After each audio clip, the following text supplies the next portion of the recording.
Communicate ചെയ്യാൻ ഡോക്ടർമാരെ കണ്ടാണ് നമ്മൾ പഠിക്കുന്നതെങ്കിൽ നമുക്ക് തല്ല് കിട്ടാനുള്ള എല്ലാ വഴിയുണ്ട്. കാരണം ഗർജിക്കുന്ന സിംഹങ്ങളൊക്കെ ആയിരുന്നു പ്രൊഫസർമാർ.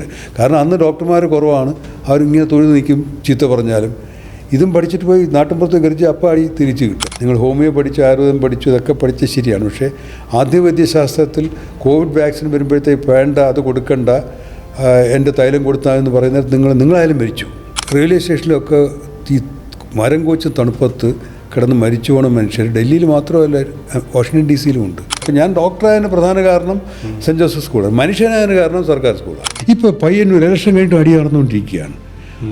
ഒരു മനുഷ്യ സ്നേഹമല്ലേ, സൊമാലിയുള്ളതിനെ സ്നേഹിക്കുമ്പോൾ ഇവിടെയുള്ളവനെ നിങ്ങൾ സ്നേഹിക്കണ്ടേ? ഈ ശൈല ടീച്ചറായിരുന്നപ്പോഴും അവർ ഭയങ്കര കേപ്പബിൾ ആയിട്ട് വനിതയാണ്, അതിൻ്റെതാണ്. അതുകൊണ്ടാണ് അവർക്ക് വളരെ ഇഫക്റ്റീവായിട്ട് ചെറിയ കള്ളത്തരങ്ങളും കാണിക്കാൻ പറ്റിയത്. കോൺഗ്രസ് വൈറസ് ഒന്നുമില്ല, അല്ലെ CPM ബാക്ടീരിയൽ, ഇത് എല്ലാം ഒന്നാണ്. ഇത് അട്ടിയുണ്ടാക്കുക, സമരം ചെയ്യുക, സമരം ഒരു തൊഴിലാക്കി മാറ്റുക. ഇവന്മാർ ഈ പലർക്കും ഭാഷയൊന്നും അറിയാത്തത്, ഈ നേതാക്കന്മാർക്ക് അറിയാത്ത, അവർ കോളേജിലേക്ക് കയറിയിട്ട്, ഞാനൊരു യാഥാർത്ഥ്യമാണ് പറയുന്നത്. യൂണിവേഴ്സിറ്റി കോളേജിൽ ഞാൻ 81 ചെയർമാൻ, എനിക്ക് ശേഷം അവിടെ ചെയർമാൻ ഉണ്ടാകാത്തത് അടിക്കുന്നതുകൊണ്ടാണ്. ഞാനും പോയത് കെമിസ്ട്രി പഠിക്കാനാണ്, എന്നെ ലാബിൽ കയറി അടിക്കും. പഠിക്കാൻ പറ്റാത്ത, അല്ലെങ്കിൽ പഠിക്കാൻ താല്പര്യമില്ലാത്തവന്മാർ ചേർന്നുണ്ടാക്കുന്ന പ്രസ്ഥാനങ്ങളായി ഇപ്പോൾ വിദ്യാർത്ഥി സംഘടന. ഇലക്ഷൻ്റെ ഒരു ക്വാളിഫിക്കേഷൻ ആയിട്ട് പറയുന്നത് ഒരുപാട് രക്തം ചൊരിഞ്ഞാണ്. എന്തിനാ രക്തം ചൊരിയുന്നത്? പല മന്ത്രിമാരും കോളേജുകളിൽ പോകാതെ ഇതുപോലെ തല്ല് കടന്നവന്മാരാണ്. അവരെ ശരിക്കും ഡിസ്ക്വാളിഫൈ ആണ് വേണ്ടത്. എന്ത് കാര്യത്തിനാണ് ഇവിടെ തമ്മിൽ തല്ലുന്നത്? ഇവിടെ സ്വാതന്ത്ര്യ സമരമെല്ലാം നടക്കുകയാണ്. എൻ്റെ രാഷ്ട്രീയത്തിലും പറയും ഒരുപാട് തല്ലുകൊണ്ടുപോകാൻ ഒരു കാരണം രാഷ്ട്രീയം നിർത്തരുത്. ഒരു കാലഘട്ടത്തിൽ രാഷ്ട്രീയ സ്വാധീനമുള്ളവർക്ക് എല്ലാവർക്കും LLBയും PhDയും കിട്ടും. ഊരാധ്വാനം ചെയ്യാത്തവരൊരു PhD കൊടുക്കുക എന്ന് പറഞ്ഞാൽ അത് വിദ്യാഭ്യാസത്തെ റേപ്പ് ചെയ്യുന്നതിന് തുല്യം.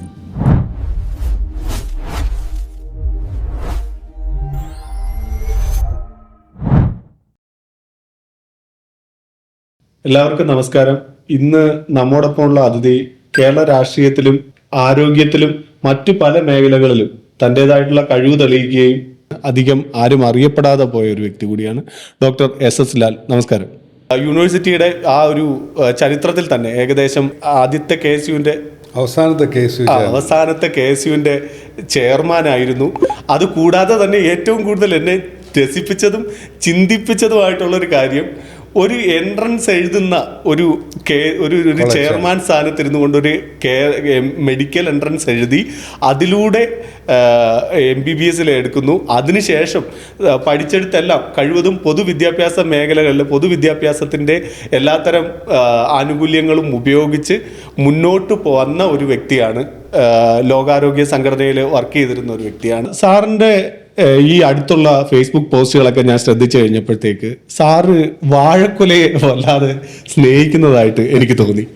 അത് എന്തുകൊണ്ടായിരിക്കാം? സത്യത്തിൽ ഞാൻ പലപ്പോഴും ചിന്തിച്ചത്, വാഴക്കൊല സാറ് പറയുന്ന വ്യക്തി കാണിച്ചത് അവരൊരു ഇടതുപക്ഷ പ്രസ്ഥാനത്തോട് നിൽക്കുന്ന ഒരു വ്യക്തിയാണ്. ഒരു സോഷ്യലിസ്റ്റ് ചിന്താഗതി എന്ന് വെച്ച് കഴിഞ്ഞാൽ ഉള്ളവന് ഇല്ലാത്തവന് കൊടുക്കുക എന്നുള്ളതാണ്. ഇപ്പം ചങ്ങമ്പുഴയ്ക്ക് ഉണ്ടായിരുന്ന വാഴക്കൊല വൈലോപ്പള്ളിക്ക് മാമ്പഴവും കന്നിക്കൊയ്ത്തും മേടക്കൊയ്ത്തും ഒക്കെ ഉള്ളൂ. അപ്പൊ ഇല്ലാത്ത വൈലോപ്പള്ളിക്ക് കൊടുത്തത് ഒരു വലിയ തെറ്റാണോ? ഞാൻ ഈ പറഞ്ഞത് എനിക്ക് ആ ഒരു വിഷയത്തോടുള്ള മാത്രം പ്രശ്നമല്ല. ഞാൻ ജീനിയസ് ഒന്നുമില്ല, ഞാൻ ഹാർഡ് വർക്ക് ചെയ്ത് പഠിച്ച ഒരാളാണ്. എൻ്റെ സാഹചര്യങ്ങളും ഉണ്ടായിരുന്നു. ഇപ്പം ഞാൻ മെഡിസിൻ കിട്ടിയപ്പോൾ എൻ്റെ ക്ലാസ്സിൽ എൻ്റെ തന്നെ കസിനുണ്ട്, അവൾ നാട്ടിൻപുറത്താണ് പഠിച്ചത്. അപ്പോൾ ഞാൻ അവളോട് എപ്പോഴും പറയും, നിൻ്റെ MBBS ആണ് എൻ്റെ MBBSനേക്കാൾ വലുതാണ്. അപ്പോൾ ആ വ്യത്യാസം എനിക്കറിയാം. പക്ഷേ സാഹചര്യങ്ങൾ കിട്ടിയപ്പോൾ പഠിച്ച് ഡോക്ടറാകാൻ പറ്റിയ ആളാണ് ഞാൻ. അതിൻ്റെ കാര്യം പറയാം, എന്തുകൊണ്ടാണ് എനിക്ക് എന്നെ വേദനിപ്പിക്കുന്നതെന്ന്. ഞാൻ +2 കഴിഞ്ഞപ്പോൾ, അല്ലെങ്കിൽ പ്രീ ഡിഗ്രി കഴിഞ്ഞപ്പോൾ 4 മെഡിക്കൽ കോളേജുള്ളൂ കേരളത്തിൽ. വളരെ കുറച്ച് സീറ്റേ മെറിറ്റിലുള്ളൂ. അപ്പോൾ അന്ന് 60% സീറ്റും BSCക്കാർക്ക് റിസർവ്ഡ് ആണ്. അപ്പോൾ നമ്മുടെ കുറ്റമല്ലാത്തതുകൊണ്ട് BSCക്ക് പോയി ചേർന്നു. കാരണം BSC കഴിഞ്ഞിട്ട് വരാം, BSCക്കാർക്കാണ് കൂടുതൽ സീറ്റ്, 60%. BSC പഠിച്ചുകൊണ്ടിരിക്കുമ്പോൾ എൻട്രൻസ് ആക്കി. അപ്പോൾ BSCയുടെ കാര്യത്തിൽ പിന്നെ എൻട്രൻസ് എഴുതി വരേണ്ടി വന്നു. അപ്പോൾ ആദ്യത്തെ എൻട്രൻസ് എഴുതിയപ്പോൾ BDS കിട്ടുള്ളൂ, മെഡിസിൻ്റെ വെയിറ്റിംഗ് ലിസ്റ്റിലുണ്ട്. BDS പോയി ചേർന്നു, കാരണം വെയിറ്റിംഗ് ലിസ്റ്റിൽ വരുമെന്നറിയാം. പക്ഷേ വീണ്ടും ഉടനെ അടുത്ത എൻട്രൻസ് പ്രത്യേക സാഹചര്യത്തിൽ വന്നപ്പോൾ മെഡിസിൻ കിട്ടിയപ്പോൾ ഞാനൊരു 4 വർഷം മെഡിസിൻ ചേരാൻ വേണ്ടി വെയിറ്റ് ചെയ്ത ആളാണ്, പ്രവേശന പരീക്ഷ എഴുതിയ ആളാണ്. അപ്പോൾ അതിനൊന്ന്. രണ്ടാമത് എൻ്റെ PhD എന്ന് പറഞ്ഞാൽ എനിക്ക് വാഴക്കല പ്രശ്നം, ഞാൻ PhD എടുത്ത ആളാണ്. അത് യൂറോപ്പിൽ നിന്നാണ്. നമ്മുടെ ഡച്ച് ഇതാണ് യൂണിവേഴ്സിറ്റിയാണ്, ലെയ്ഡൻ യൂണിവേഴ്സിറ്റി. 451 വർഷം മറ്റോ ആയി. ഞാനിടയ്ക്ക് ഐൻസ്റ്റീനൊക്കെ പ്രൊഫസറായിരുന്നു. ഇപ്പോൾ അവരാകെ ഈ ഓണറി ഡോക്ടറേറ്റ് കൊടുത്തുള്ളതൊക്കെ മണ്ടയിലേക്കൊക്കെയാണ്. അത് വലിയ യൂണിവേഴ്സിറ്റിയാണ്. അപ്പോൾ ഞാൻ അവിടുത്തെ PhD ഞാൻ ഈ എന്താണ് ജോലിയുള്ളപ്പോൾ ഒരുപാട് സമയം സ്പെൻഡ് ചെയ്ത് എനിക്ക് അമേരിക്കയിൽ ഒരു ഗൈഡിനെ തന്നു. ഞാൻ 2 മാസത്തിലൊരിക്കൽ ഇവിടെ യൂണിവേഴ്സിറ്റി വരുമായിരുന്നു. ഞാൻ ഇടയ്ക്ക് വെച്ചിട്ടപ്പോൾ ഞാൻ 10 പേരോടെ ഞാൻ ഡിഫെൻഡ് ചെയ്തപ്പോൾ എനിക്കറിയാത്ത 10, എൻ്റെ ഗൈഡുമാർ 2 പേരുണ്ട്, ബാക്കി 8 പേര് എനിക്ക് അറിയാത്തവരാണ് ഏതൊക്കെ രാജ്യങ്ങളിൽ വന്ന്. അപ്പോൾ 25 പേരാണ് അവർ PhD ചെയ്യാൻ അമേരിക്കയിൽ നിന്ന് അനുവദിച്ചിട്ടുള്ളത്. ഞാൻ മാത്രമേ PhD എടുത്തിട്ടുള്ളൂ. എന്നാൽ പല കാരണങ്ങളുണ്ട് ആരും കിട്ടിയിട്ട്. അപ്പോൾ ഞാൻ പറഞ്ഞു അത്ര പാടാണ് PhD എടുക്കാൻ. ഇവിടെ BA പരീക്ഷ ഇട്ടാലും 10 പേര് തോറ്റുപോകും. PhDക്ക് ചേർന്നവർക്കെല്ലാം PhD കിട്ടും. PhD കൊടുക്കരുതെന്നല്ല ഞാൻ പറയുന്നത്. ഇനി PhD എടുത്തവൻ ഇംഗ്ലീഷിൽ PhD എടുത്തവൻ ഇംഗ്ലീഷ് സംസാരിക്കാറില്ലെങ്കിൽ അവൻ്റെ PhD തിരിച്ചു വാങ്ങേണ്ടതാണ്. അങ്ങനെ ഒരു സ്കീം നമുക്കില്ല. അതാണ്. അപ്പോൾ ഹിസ്റ്ററിയിൽ PhD എടുത്ത ആളും വേണേൽ പറയാം അയാൾ ഇംഗ്ലീഷ് അല്ല, ഇംഗ്ലീഷാണ് PhD എന്ന് പറഞ്ഞിട്ട് ഇംഗ്ലീഷ് പറയാൻ പറ്റാന്ന് പറഞ്ഞാൽ അതൊരു ദ്രോഹമാണ് ആ വിഷയത്തോട് കാണിക്കുക. ഞാൻ മെഡിക്കൽ സയൻസിൽ PhD എടുത്തിട്ട് എനിക്ക് മെഡിസിൻ അറിയില്ലെങ്കിൽ എൻ്റെ PhD തിരിച്ചു വാങ്ങിക്കണം. എനിക്ക് അത്രയേ ഉള്ളൂ പ്രശ്നം. അപ്പോൾ എനിക്ക് ഒരു സബ്ജക്റ്റോ അല്ലെങ്കിൽ ഒരു പാർട്ടിയോ ഒരാളോ അല്ല. ഒരു കാലഘട്ടത്തിൽ രാഷ്ട്രീയ സ്വാധീനമുള്ളവർക്ക് എല്ലാവർക്കും LLBയും PhDയും കിട്ടും. തീർച്ചയായും അതൊക്കെ അതൊക്കെ എല്ലാം പാർട്ടി വ്യത്യാസം പോലും ഇല്ല അതിനകത്ത്. വാഴക്കൊല ഇതൂടെ സന്ദർഭവശാൽ അത് പറയേണ്ടി വന്നുകൊണ്ട് പറയുന്നതാണ്. പക്ഷേ ഞാൻ പറയുന്നത് എന്നേക്കാൾ ബുദ്ധി കുറഞ്ഞവരോ ബുദ്ധി കൂടിയവരോ ഒരുപാടുണ്ട്. ബുദ്ധി കുറഞ്ഞവരോട് ഒരാളോട് എനിക്ക് വിഷമമില്ല. കാരണം ചിലർക്ക് എനിക്ക് എന്നേക്കാൾ ബുദ്ധിയുള്ളവരുണ്ടെന്ന് എനിക്കറിയാം. പക്ഷേ ഊരധ്വാനം ചെയ്യാത്തവരൊരു PhD കൊടുക്കുക എന്ന് പറഞ്ഞാൽ അത് വിദ്യാഭ്യാസത്തെ റേപ്പ് ചെയ്യുന്നതിന് തുല്യം. വിദ്യാഭ്യാസത്തെ റേപ്പ് ചെയ്യുന്നു എന്ന് പറയുന്നു. സത്യത്തിൽ പലപ്പോഴും ഈ സർക്കാരിൻ്റെ തന്നെ പല ക്യാമ്പയിനുകളിലും ഈ വിദ്യാഭ്യാസത്തെക്കുറിച്ച് പറയുമ്പോൾ അവരുടെ നേട്ടമായിട്ട് കുറച്ച് കാര്യങ്ങൾ പറയുന്നു. ഈ വിദ്യാഭ്യാസം എന്ന് പറയുന്നത് കേവലം ഒരു 5-10 കൊല്ലം ഭരിച്ചു കഴിഞ്ഞാൽ മാത്രം ഉണ്ടാക്കിയെടുക്കാൻ കഴിയുന്ന നേട്ടങ്ങളാണോ? ഇവൻ ഒരു ജനറേഷൻ്റെ ഇതല്ലേ? ഏകദേശം ഇപ്പം ഞാൻ 5 കൊല്ലം കൊണ്ട് ഭരിച്ചിട്ട് വെക്കുന്നതിൻ്റെ ബലം ഞാൻ എടുക്കണമെങ്കിൽ ഏകദേശം ഒരു 20 കൊല്ലമെങ്കിലും കഴിയണം. ഒരു ജനറേഷൻ ആ ഒരു ഇത് എത്തിയെങ്കിലേ പറ്റുള്ളൂ. അപ്പോൾ നിലവിൽ ഇവർ വിദ്യാഭ്യാസത്തിൻ്റെ കുഴി വെട്ടിയത് ഏകദേശം ഒരു 20 കൊല്ലം കഴിയുമ്പോൾ കിട്ടും, തിരിച്ച് കേരളത്തിന് അതിന് കിട്ടും എന്നുള്ളത് ആ ഒരു അഭിപ്രായമാണ്. അത് യാഥാർത്ഥ്യമാണ്. അത് പലപ്പോഴും രാഷ്ട്രീയക്കാർ അവരും അറിഞ്ഞുകൊണ്ട് തന്നെ ചെയ്യുന്നതാണ്. ഇപ്പോൾ വേർത്തൻ വെച്ച വാഴ കൊല വെട്ടിയിട്ട് എൻ്റെ നേട്ടമെന്ന് പറയുന്ന പോലെയാണ്.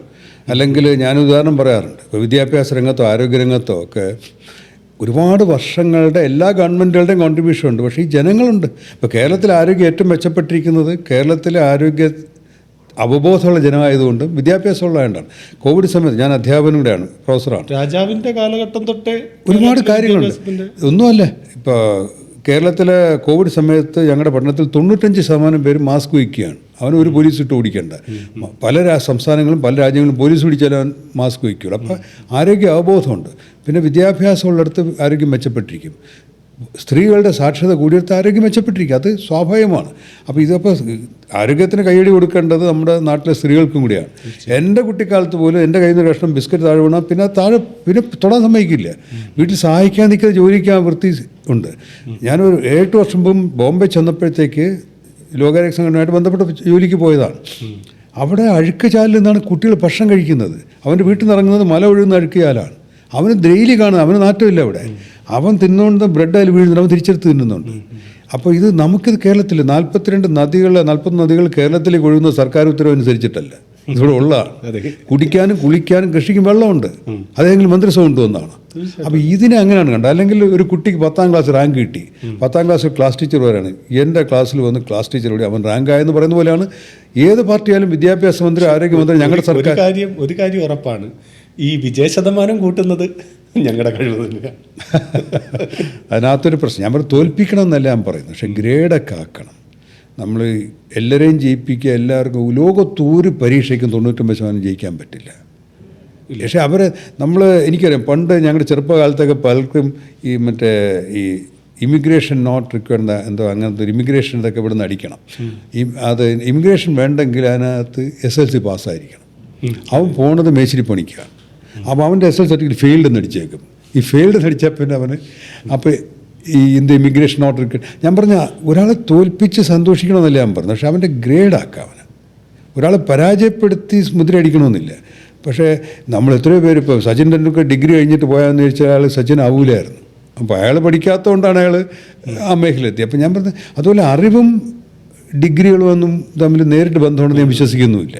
നമ്മളെപ്പോഴും ഡിഗ്രികൾ ഉള്ള പല ആൾക്കാരും ഈ അന്ധവിശ്വാസം, ഈ ഇടയ്ക്ക് തന്നെയുള്ള ക്രൈം തന്നെ എടുത്തു വെച്ച് നോക്കിയാണ് എങ്ങനെ പോകുന്നു എന്ന് വെച്ച് കഴിഞ്ഞാൽ അത് സയൻറ്റിഫിക് ടെമ്പർ എന്ന് പറയുന്നത് മറ്റൊന്നാണ്.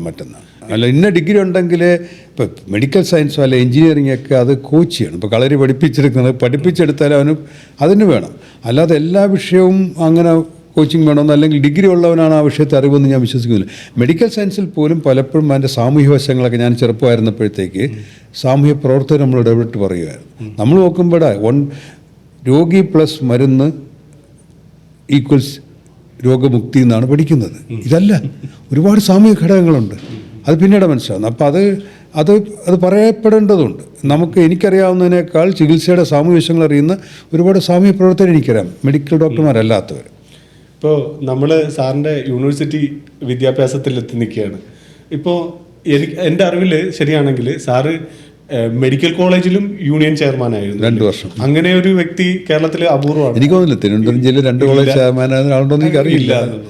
ഈ മെഡിക്കൽ കോളേജിൽ താങ്കൾ ഈ യൂണിയൻ പ്രവർത്തനമൊക്കെ നടക്കുമ്പോൾ, പ്രത്യേകിച്ച് KSU എന്ന് പറയുന്നത് ഒരു ഇതായിട്ടിരിക്കുമ്പോൾ വളരെയധികം അതൊരു ചലഞ്ചിങ് ആയിട്ടുള്ള ഒരു ഇതല്ല. ചലഞ്ചിങ് അന്ന് പിന്നെ ക്യാമ്പസ് സംഘടനകളുടെ പേരിലാണ് എഞ്ചിനീയറിംഗ് കോളേജ് മെഡിക്കൽ കോളേജുകളൊക്കെ SFIക്കാർ ഒരു സംഘടനയ്ക്ക് അവർ പേരിടും, KSUക്കാർ വേറെ പേരിടും ലാൻഡ്. അപ്പോൾ ആണ്. പക്ഷേ എളുപ്പമല്ലായിരുന്നു. കാരണം ഞാൻ ഒരുപാട് വിദ്യാർത്ഥി സമരങ്ങൾ യൂണിവേഴ്സിറ്റി കോളേജിൽ പഠിക്കുമ്പോൾ പോലും വലിയൊരു വിദ്യാർത്ഥി സമരം നയിച്ച ഒരാളാണ്. BSc സമരം എന്ന് അറിയപ്പെടുന്നത്. അങ്ങനെയാണ് ഞാൻ അവിടെ ചെയർമാനാകും. എന്നാലും മെഡിക്കൽ കോളേജിലും വലിയ മെഡിക്കൽ സമരങ്ങൾ സംസ്ഥാന തലത്തിൽ നയിച്ചിട്ടുണ്ട്. എല്ലാ സമരങ്ങളും വിജയിച്ചിട്ടുണ്ട്. ഒരൊറ്റ ബസ്സിൻ്റെ കാറ്റഴിച്ച് വിട്ടിട്ടില്ല, ഒരു ബസ് കത്തിച്ചിട്ടില്ല. എനിക്ക് അഭിമാനത്തോടെ 40 ദിവസമൊക്കെ മെഡിക്കൽ സമരം അവസരം എൻ്റെ പൂർണ്ണ ഉത്തരവാദിത്തത്തിലാകുകയാണ്. അധ്യാപകർ ഒരു പേടിച്ചുപോയി. ഇടതുമുന്നണി ഗവൺമെൻറ്റാണ്, DYFI വളരെ ശക്തമാണ്. അവർ ആദ്യത്തെ മനുഷ്യച്ചങ്ങല അടക്കം ഞങ്ങളുടെ മെഡിക്കൽ സമരം നടക്കുകയാണ്. ചെറുജാഥകൾ മെഡിക്കൽ കോളേജിന് മുന്നിലൂടെ പോകുമ്പോൾ പറയുന്നത് തിരിച്ചു വരുമ്പോൾ ഇവിടെ പന്തൽ കാണരുതെന്ന് പറഞ്ഞിട്ടാണ് പോകുന്നത്. അക്കാലത്ത് സമരം ചെയ്ത ഒരാളാണ് ഈ പറയുന്നത്. ഒരു ബസ്സും കത്തിച്ചിട്ടില്ല, ഒരാളും കല്ലെറിഞ്ഞിട്ടില്ല. അപ്പോൾ ഈ കല്ലെറിയാതെയും ഒരാളെ അടിച്ച്, ഞാൻ 2 കോളേജ് ചെയർമാനായിട്ടുള്ള ആളാണ്, ഞാൻ ആരും തല്ലിയിട്ടില്ല. തല്ല് കൊള്ളാതെ രക്ഷപ്പെടണമായിരുന്നു. അപ്പോൾ ഈ മെഡിക്കൽ രംഗത്തിലെ പൊതുവിദ്യാഭ്യാസ രംഗത്ത് രാഷ്ട്രീയം വേണമെന്ന് വിശ്വസിക്കുന്ന ഒരാളാണ് ഞാൻ. വിദ്യാർത്ഥി രാഷ്ട്രീയം വേണം. ഇല്ലാത്തതുകൊണ്ടാണ് നമുക്ക് അപ്പം മന്ത്രിമാർ ഉണ്ടാകുന്നത്, അക്ഷാഭ്യാസം ഇല്ലാത്തവന്മാർ. ഇത് നമ്മുടെ ഈ ഒരു വിദ്യാഭ്യാസ സംസ്കാരത്തിൽ ഒരു രാഷ്ട്രീയം, അല്ലെങ്കിൽ പ്രത്യേകിച്ച് പാർട്ടി രാഷ്ട്രീയം, വിദ്യാർത്ഥി രാഷ്ട്രീയം എന്ന് പറയുമ്പോൾ ഏതെങ്കിലും ഒരു പ്രത്യേക പാർട്ടിക്ക് വേണ്ടിയിട്ടുള്ള രാഷ്ട്രീയം എല്ലാവർക്കും വേണമെന്ന് തന്നെയാണ്. പക്ഷെ പ്രത്യേക ഒരു പാർട്ടി തിരിച്ചിട്ടുള്ള രാഷ്ട്രീയം ഇപ്പം വേണോ എന്നുള്ളതാണ് നമുക്ക് ചിന്താഗതിയാണ്. അപ്പം ഞാൻ 6ാം ക്ലാസ്സിൽ സ്കൂൾ പാർലമെൻറ്റ് മെമ്പറായ ആളാണ്. അന്ന് സ്കൂൾ പാർലമെൻറ്റ് സിസ്റ്റം ഉണ്ട്. ഞാൻ ജനാധിപത്യം പഠിക്കുകയാണ്. അപ്പോൾ ക്ലാസ്സിൽ തിരഞ്ഞെടുത്താലേ, അപ്പം മര്യാദയ്ക്ക് പെരുമാറിയാൽ അല്ലെങ്കിൽ പഠിച്ചാലേ ക്ലാസ്സിൽ MP ആകാൻ പറ്റുള്ളൂ. ഈ MPമാരെല്ലാം കൂടെ ചേർത്ത് സ്കൂൾ ലീഡർ എടുക്കുകയാണ്. ആ സിസ്റ്റം ഇതറിയാത്തവന് എന്ത് പറഞ്ഞിട്ടാണ് കാര്യം അവനോട്? ഇവനറിയണ്ടേ? ജനാധിപത്യ രാജ്യത്തിൽ ജീവിച്ചിട്ട് ജനാധിപത്യത്തിൻ്റെ പ്രോസസ്സ് അറിയില്ല എന്ന്. ഇപ്പോൾ പ്രശ്നം എന്ന് പറഞ്ഞാൽ അതിൽ ചേർന്ന മറ്റോ കാല് തല്ലി പിടിക്കുന്നതാണ്. രക്ഷകർത്താക്കളും അധ്യാപകരും പറയുന്നത് എന്തുകൊണ്ട് രാഷ്ട്രീയം വേണ്ടെന്ന്. കാരണം പിള്ളേരെല്ലാം മുന്നിൽ കിടന്ന് കത്തിക്കുത്തുക. എന്ത് കാര്യത്തിനാണ് ഇവിടെ തമ്മിൽ തല്ലുന്നത്? ഇവിടെ സ്വാതന്ത്ര്യ സമരമെല്ലാം നടക്കുകയാണ്. എൻ്റെ രാഷ്ട്രീയത്തിലും പറയും ഒരുപാട് തല്ലുകൊണ്ടുപോകാൻ ഒരു കാരണവശാലും ഇലക്ഷൻ നിർത്തരുത്. തല്ലുകൊള്ളിയാണ് അവൻ. ഒരു സംഘർഷം ഉണ്ടാകുമ്പോൾ അനാവശ്യമായി പോലീസ് തല്ലുന്നതും, പോലീസിൻ്റെ നേരെ ബോംബെറിഞ്ഞിട്ട് ജലപീരങ്കിയും അങ്ങോട്ട് കല്ലെറിയുമ്പോൾ ഇങ്ങോട്ട് കല്ലും തിരിച്ചറിഞ്ഞിട്ട് ചോരയും കാണിച്ചിട്ട് ഞാൻ രാഷ്ട്രീയത്തിൻ്റെ അത് ത്യാഗമല്ല. പള്ളിക്കൂടത്തിൽ പോകാത്തതുകൊണ്ട് പല മന്ത്രിമാരും കോളേജുകളിൽ പോകാതെ ഇതുപോലെ തല്ലി നടന്നവന്മാരാണ്. അവരെ ശരിക്കും ഡിസ്ക്വാളിഫൈ ആണ് വേണ്ടത്. ഒരു സമരത്തിന് സ്വാതന്ത്ര്യ സമരം ഒന്നുമല്ല, നമ്മൾ ഇന്ത്യക്കകത്താണ് സമരം ചെയ്യുന്നത്. നമ്മുടെ പോലീസ് അതിൻ്റെ അർത്ഥം നമ്മുടെ ടാക്സാണത്. നമ്മുടെ പോലീസുകാരൻ അറിഞ്ഞാൽ അവൻ നമ്മുടെ സഹോദരനാണ്. റോഡിലിറങ്ങി സമരം ചെയ്താൽ നമ്മുടെ സഞ്ചാര സ്വാതന്ത്ര്യം. ബ്രിട്ടീഷുകാരുടെ ഒരു സമാധാന മാർഗത്തിൽ സമരം ചെയ്ത് ഒരു പരിധി അതുകൊണ്ട് നേടിയവരാണ് നമ്മൾ. നമ്മുടെ പോലീസുകാരെ കല്ലെറിയാൻ അധികാരം, അല്ല നമ്മുടെ മന്ത്രിയെ കല്ലെറിയാൻ തരും, അല്ലെങ്കിൽ ബസ് കയർക്കാൻ തരും. എനിക്ക് ഭയക്കുന്നുണ്ടല്ലോ. ഇത് ആൻറ്റി സോഷ്യൽസാണ്. പഠിക്കാൻ പറ്റാത്തവരെ, പഠിക്കാൻ താല്പര്യമില്ലാത്തവന്മാർ ചേർന്നുണ്ടാക്കുന്ന പ്രസ്ഥാനങ്ങളായി ഇപ്പോൾ വിദ്യാർത്ഥി സംഘടനകൾ. അതാണ് പ്രശ്നം. പല സംഘടനകളും എന്നിട്ട് ഇവൻ ആക്രമിക്കുക, എന്നിട്ട് രക്തം ചൊരിയുക, എന്നിട്ട് ഇലക്ഷൻ്റെ ഒരു ക്വാളിഫിക്കേഷൻ ആയിട്ട് പറയുന്നത് ഒരുപാട് രക്തം ചൊരിഞ്ഞാണ്. എന്തിനാ രക്തം ചൊരിയുന്നത്? ഞാൻ വലിയ സമരം നയിച്ച ഒരാളാണ് പറയുന്നത്. ഒരു വിദ്യാർത്ഥി സംഘടന ഉണ്ടെങ്കിലും വിദ്യാർത്ഥി സംഘടനയുടെ നല്ല സമരം നയിച്ച ആൾ, പല സമരങ്ങൾ. അപ്പോൾ അത് തന്നെ തെറ്റാണ്. രാഷ്ട്രീയത്തിൽ റിക്രൂട്ട് ചെയ്യാനായിട്ട് തല്ല് വാങ്ങുന്നതാണ് ക്വാളിഫിക്കേഷനെന്നും ചോര ഒലിപ്പിക്കുന്നതാണ് ക്വാളിഫിക്കേഷനും. അതുകൊണ്ടല്ലേ മന്ത്രിമാർക്ക് അക്ഷരം അറിയാത്തത്, അക്കങ്ങൾ അറിയാത്തത്. തീർച്ചയായിട്ടും. അപ്പോൾ ശരിക്കും വിദ്യാർത്ഥി രാഷ്ട്രീയം ഈ പാർട്ടികൾക്ക് വേണ്ടി ആകരുത്, പിന്നെ എന്തായിരിക്കണം? വിദ്യാർത്ഥികളെ പഠിപ്പിക്കണം, ഡെമോക്രസി പഠിപ്പിക്കണം. നമുക്കിപ്പോൾ ഉള്ള ടൂൾ ഡെമോക്രസിയാണ്. നമുക്ക് വേറൊന്നും ബെറ്ററായിട്ട് നമുക്കറിയില്ല. ഞാനീ പറഞ്ഞ പോലെ ക്ലാസ്സുകളിൽ അവർ ചിഹ്നമോ പാർട്ടിയോ ഒക്കെ ആയിക്കോട്ടെ, പക്ഷേ കോളേജുകളിൽ മുഴുവൻ ക്യാമ്പസ് മുഴുവൻ ക്യാമറ വേണം. ആക്രമിക്കുന്നതിന് അപ്പം കളയണം. ക്യാമ്പസുകൾ എന്തുകൊണ്ടാണെന്നറിയാം രാഷ്ട്രീയത്തിൽ മെച്ചപ്പെട്ട ആളുകളില്ലാത്തത്. ഒരു പാർട്ടി ഉദ്ദേശിച്ച് മാത്രം പറയുന്നില്ല. ഒരു കാലത്ത് തിരിച്ചു കൊണ്ടായിരുന്നു പറഞ്ഞത്. എനിക്കറിയാവുന്ന എന്നേക്കാൾ മിടുക്കന്മാർ, എന്നേക്കാൾ സമർത്ഥന്മാർ രാഷ്ട്രീയത്തിൽ നിൽക്കാത്ത കൈയും കാലും തല്ലുപിടിക്കുമെന്ന് വിചാരിച്ചിട്ടാണ്. CPM-നെ പറ്റി പറയുമ്പോൾ അവർ പറയും കോൺഗ്രസ്സുകാർ മോശമാണ്. എന്നിട്ടും യുവാക്കൾ നോക്കിയാൽ കോൺഗ്രസ്സുകാരെ മെച്ചം ഒരുപാട് കാര്യത്തിൽ. എന്തുകൊണ്ടാണ്? യൂണിവേഴ്സിറ്റി കോളേജിൽ ഞാൻ 81 ചെയർമാൻ, എനിക്ക് ശേഷം അവിടെ ചെയർമാൻ ഉണ്ടാകാത്തത് അടിക്കുന്നതുകൊണ്ടാണ്. ഞാനും പോയത് കെമിസ്ട്രി പഠിക്കാനാണ്, എന്നെ ലാബിൽ കയറി അടിക്കും. അപ്പോൾ എങ്ങനെ ഒരു ഇപ്പുറത്ത് കോൺഗ്രസ് സംഘടിതമല്ല ഒരു പാർട്ടി. ASFകാരെ അന്നേ അടിക്കും, BJPക്കാരെ മാത്രം അടിക്കില്ല. BJPക്കാരെ ഒരിക്കൽ അടിക്കാൻ നല്ലൊരു തിരിച്ചു കൊടുത്തു. 6 പേരുള്ള ADSOയ്ക്ക് ഒരു കുഴപ്പമില്ല. SFI അടിച്ച പൂർവ്വസി 6 പേരിന് ചെന്നവന്മാർ അടിച്ച് ചമ്മന്തിയാക്കി. പക്ഷെ കോൺഗ്രസ്സിന് സിസ്റ്റം ഇല്ല. അപ്പോൾ കോൺഗ്രസ്സുകാരുണ്ടാകാത്തതും നല്ല കോൺഗ്രസ്സുകാരുണ്ടാകാത്തതും ഇപ്പുറത്ത് കോൺഗ്രസ്സുകാരുണ്ടാകാൻ സമ്മതിക്കാത്തതുകൊണ്ടാണ്. ഒന്നാലോചിച്ച് നോക്കണം. ഒരു ജനാധിപത്യത്തിൽ എല്ലാ പാർട്ടിയും വേണം. ഒരു കേരളത്തിൽ മെച്ചപ്പെട്ട കോൺഗ്രസ്സുകാരുണ്ടാകുന്നതിൽ നിന്ന് CPM-ഓ ആരെങ്കിലും പരാതി പറയുന്നെങ്കിൽ ഇവരുണ്ടാകേണ്ട പരീക്ഷണശാലകൾ കോളേജുകളാണ്. അവിടെ കൂടെയുള്ള ഇത് സംഘടനയിലുള്ളവരുടെ വയറ്റി ചവിട്ടിയിട്ട് നിനക്ക് കവിത ഗർഭം ഉണ്ടാക്കുന്നത്. ഞാൻ പറഞ്ഞത് ഒരു പാർട്ടിയെ മാത്രം പറയുന്നില്ല, ഇതാണ് സംസ്കാരം. തീർച്ചയായിട്ടും ഇതുണ്ടാക്കുന്ന പ്രോഡക്റ്റ് ഇത് രാഷ്ട്രീയ പാർട്ടികൾ തള്ളിപ്പറയണ്ട. ഇങ്ങനെ പറഞ്ഞാൽ അവൻ പാർട്ടിയില്ലെന്നാണ്, അവനോടെ പിടിച്ച് സംസ്ഥാന സെക്രട്ടറി ആക്കുകയാണ്. പക്ഷേ വേറെ ഒരു കാര്യം ശ്രദ്ധിച്ചിട്ടുണ്ടോ? ഇത്രയും വളരെ മോശമായിട്ടുള്ള പദങ്ങൾ ഉപയോഗിക്കുമ്പോഴും ഇപ്പം സാറോ ഞാനോ അല്ലെങ്കിൽ മറ്റൊരാളോ ഉപയോഗിക്കുകയാണെങ്കിൽ ഇന്ന് എന്തൊക്കെ കേസും വഴക്കും ഇതാണ് എടുക്കുന്നതെന്നറിയോ? പ്രത്യേകിച്ച് ഈ ഒരു പ്രസ്ഥാനത്തിരുന്നുകൊണ്ട്, ഈ ഒരു പാർട്ടിക്ക് വേണ്ടി ഇരുന്നുകൊണ്ട് ഇങ്ങനെ ഒരു മോശം പദപ്രയോഗം നടത്തിയിട്ടും അവർക്ക് യാതൊരു കുഴപ്പമില്ല. ഇവർക്ക് വേണ്ടിയിട്ട് അയ്യോ ഞങ്ങളെ ഇങ്ങനെ അപമാനിച്ചേ എന്ന് പറയാനായിട്ട് ആരും അങ്ങോട്ട് കയറി വരുത്തുമില്ല. അതൊരു ഭയമാണ് അവിടെ ഉണ്ടാക്കുന്നത്. അതിനകത്തൊരു ക്യാമ്പസിൽ ഭരിക്കുന്ന പോലെയാണ് എല്ലായിടത്തും. ഈ സാഹിത്യകാരന്മാരും സാംസ്കാരം, ഞാനും കഥയും കവിതയൊക്കെ എഴുതുന്ന ആളാണ്, എന്താണ് നോവലൊക്കെ എഴുതുന്ന ആളാണ്. അപ്പോൾ ഞാൻ പറഞ്ഞത് ഇതൊരു ഒരു ഗുണ്ടാ സംഘമാണ് ഇതൊക്കെ നിയന്ത്രിക്കുന്നത്. ഞാൻ ഓണസ്റ്റായിട്ട് പറയുകയാണ്. തീർച്ചയായിട്ടും ഇവിടെ എന്ന് പറഞ്ഞാൽ ചിലരോട് ചേർന്ന് നിന്നാലേ ഇവിടെ അവാർഡ് കിട്ടുള്ളൂ. ഈ അവാർഡ് വേണ്ടാത്തവരാണ് എനിക്കിത് പറയാൻ പറ്റുന്നത്. എനിക്കറിയാം, ഇപ്പോൾ കോൺഗ്രസ് ഗവൺമെൻറ് മാറി വരുമ്പോൾ ഒരുപാട് ഖദർ സാഹിത്യകാരന്മാരോട് ഉണ്ടാവും. അത് അല്പന്മാരാണ്. സാഹിത്യകാരന്മാർ മാത്രമല്ല, യൂണിവേഴ്സിറ്റികളിൽ എല്ലായിടത്തും പല എല്ലാ ബോർഡുകളിലും നിലപാടുകൾ ഉണ്ടായിക്കോട്ടെ, നിലപാട് ഉണ്ടാകണം. ഞാനും ഗ്ലോബലിയൊക്കെ പലപ്പോഴും നമ്മുടെ ലെഫ്റ്റ് പൊസിഷനാണ്. ഞാൻ അതല്ല പറയുന്നത്. ഒരാൾ ആക്രമിച്ചും പിന്നെ എൻ്റെ കൂടെ ഞാനൊരു അനുഭവം ചോദിച്ചുകൊണ്ട് ഞാൻ ഇതിനകത്ത് പൊളിറ്റിക്സ് വരുമെന്ന് എനിക്കറിയില്ലായിരുന്നു. യൂണിവേഴ്സിറ്റി കോളേജിൽ ഞാൻ KSU ചെയർമാൻ എന്നപ്പോൾ എൻ്റെ ഒപ്പം ജാഥയ്ക്കൊക്കെ ഉണ്ടായിരുന്ന പെൺകുട്ടി, അന്ന് KSUവിൽ പെൺകുട്ടികൾ വരുന്നത് പേടിച്ചാണ്. സെക്രട്ടറി ഒന്ന് റിട്ടയർ ചെയ്തു. എൻ്റെ കഴിഞ്ഞ ഇലക്ഷൻ ഞാൻ പറഞ്ഞ് സുഹൃത്തെ എൻ്റെ കൂടെ വേണമെന്ന് പറഞ്ഞില്ല, അല്ല ഞാൻ ലെഫ്റ്റാന്ന്. ഞാൻ ചോദിച്ചത് എന്ത് ലെഫ്റ്റായി? അത് ഞാൻ സെക്രട്ടറി ജോയിൻ ചെയ്തപ്പോഴത്തേക്ക് ആദ്യം കൊണ്ടുവന്ന മെമ്പർഷിപ്പ് ഈ സംഘടനയുടെ ഞാൻ പെട്ടെന്ന് അറിഞ്ഞപ്പോൾ ഞാൻ കോൺഗ്രസ്സാന്ന് പറഞ്ഞു മര്യാദയിൽ നിന്ന് ട്രാൻസ്ഫർ ചെയ്യുമെന്ന് പറഞ്ഞു. അത് ഏത് പാർട്ടി ചെയ്താലും തെറ്റാണ്. പക്ഷേ CPM-നോട് ഇഫക്റ്റീവായിട്ട് ചെയ്യാൻ പറ്റുന്നത് അതിനകത്തൊരു ജനാധിപത്യ ധ്വംസനമുണ്ട്, ജനാധിപത്യം ഇല്ലാതാക്കലുണ്ട്. കേഡർ സംവിധാനം എപ്പോഴും ജനാധിപത്യത്തിന് എനിക്ക് തോന്നുന്നതാണ്. അതൊരു എന്താ ഒറ്റയാൾ ഇപ്പോൾ തന്നെ പാർട്ടിയുടെ പല കാര്യങ്ങളും അറിയത്തില്ലേ, എല്ലാം ഒരു കേന്ദ്രീകൃതമായിട്ടുള്ള ആ ഒരു സിസ്റ്റം എപ്പോഴും ഉണ്ട്. ഞാൻ പറഞ്ഞത് അപ്പോൾ ഈ കോൺഗ്രസ് കേഡർ സ്വഭാവം വരും എന്നൊക്കെ പറയുമ്പോഴൊക്കെ ഇതിനകത്തെ പ്രശ്നങ്ങൾ നമ്മൾ കാണുന്നത്. ഞാനീ പറയുന്നത് ഈ കോൺഗ്രസ് എല്ലാം ശരിയെന്നുള്ള അർത്ഥത്തിലല്ല പറയുന്നത്. ഇപ്പോൾ കോൺഗ്രസ്സുകാർ അല്ലെങ്കിൽ യുവാക്കൾ KSUക്കാർ തെറ്റായ സമരമാർഗ്ഗങ്ങൾ നടത്തുമ്പോഴും ഞാൻ എതിർക്കാറുണ്ട്. പക്ഷേ ഈ ട്രെൻഡ് ഉണ്ടാക്കിയത് പണ്ട് കോൺഗ്രസ് ഇങ്ങനെയാണെന്ന് KSU ഇങ്ങനെയാണെന്നല്ല, കഴിഞ്ഞ 10-45 വർഷമായിട്ട് രാഷ്ട്രീയത്തിൽ നിൽക്കുന്ന ഒരാളാണ്. ഈ SFIയെ പോലെ ആകാനാണ് KSU പലപ്പോഴും ശ്രമിച്ചിട്ടുള്ളത്. അപ്പോൾ ഇന്നൊരു ക്യാമ്പസ് നമ്മൾ രാഷ്ട്രീയം ആയിക്കോട്ടെ, പഠനം ഇല്ലാതാക്കുക എന്ന് പറയുന്നത്. ഞാൻ സമരം ചെയ്തിട്ടുണ്ട്. സമരം ചെയ്യുമ്പോഴത്തേക്ക് വിദ്യാഭ്യാസ പഠിത്തം മുടക്കേണ്ടി വരും. അതൊരു കോസിന് വേണ്ടിയിട്ടാണ്. ഇത് അട്ടിയുണ്ടാക്കുക, സമരം ചെയ്യുക, സമരം ഒരു തൊഴിലാക്കി മാറ്റുക. എന്നിട്ട് ഈ പലർക്കും ഭാഷയൊന്നും അറിയാത്തത്, ഈ നേതാക്കന്മാർക്ക് അറിയാത്ത അവർ കോളേജിലേക്ക് കയറിയിട്ട് ഞാനൊരു യാഥാർത്ഥ്യമാണ് പറയുന്നത്.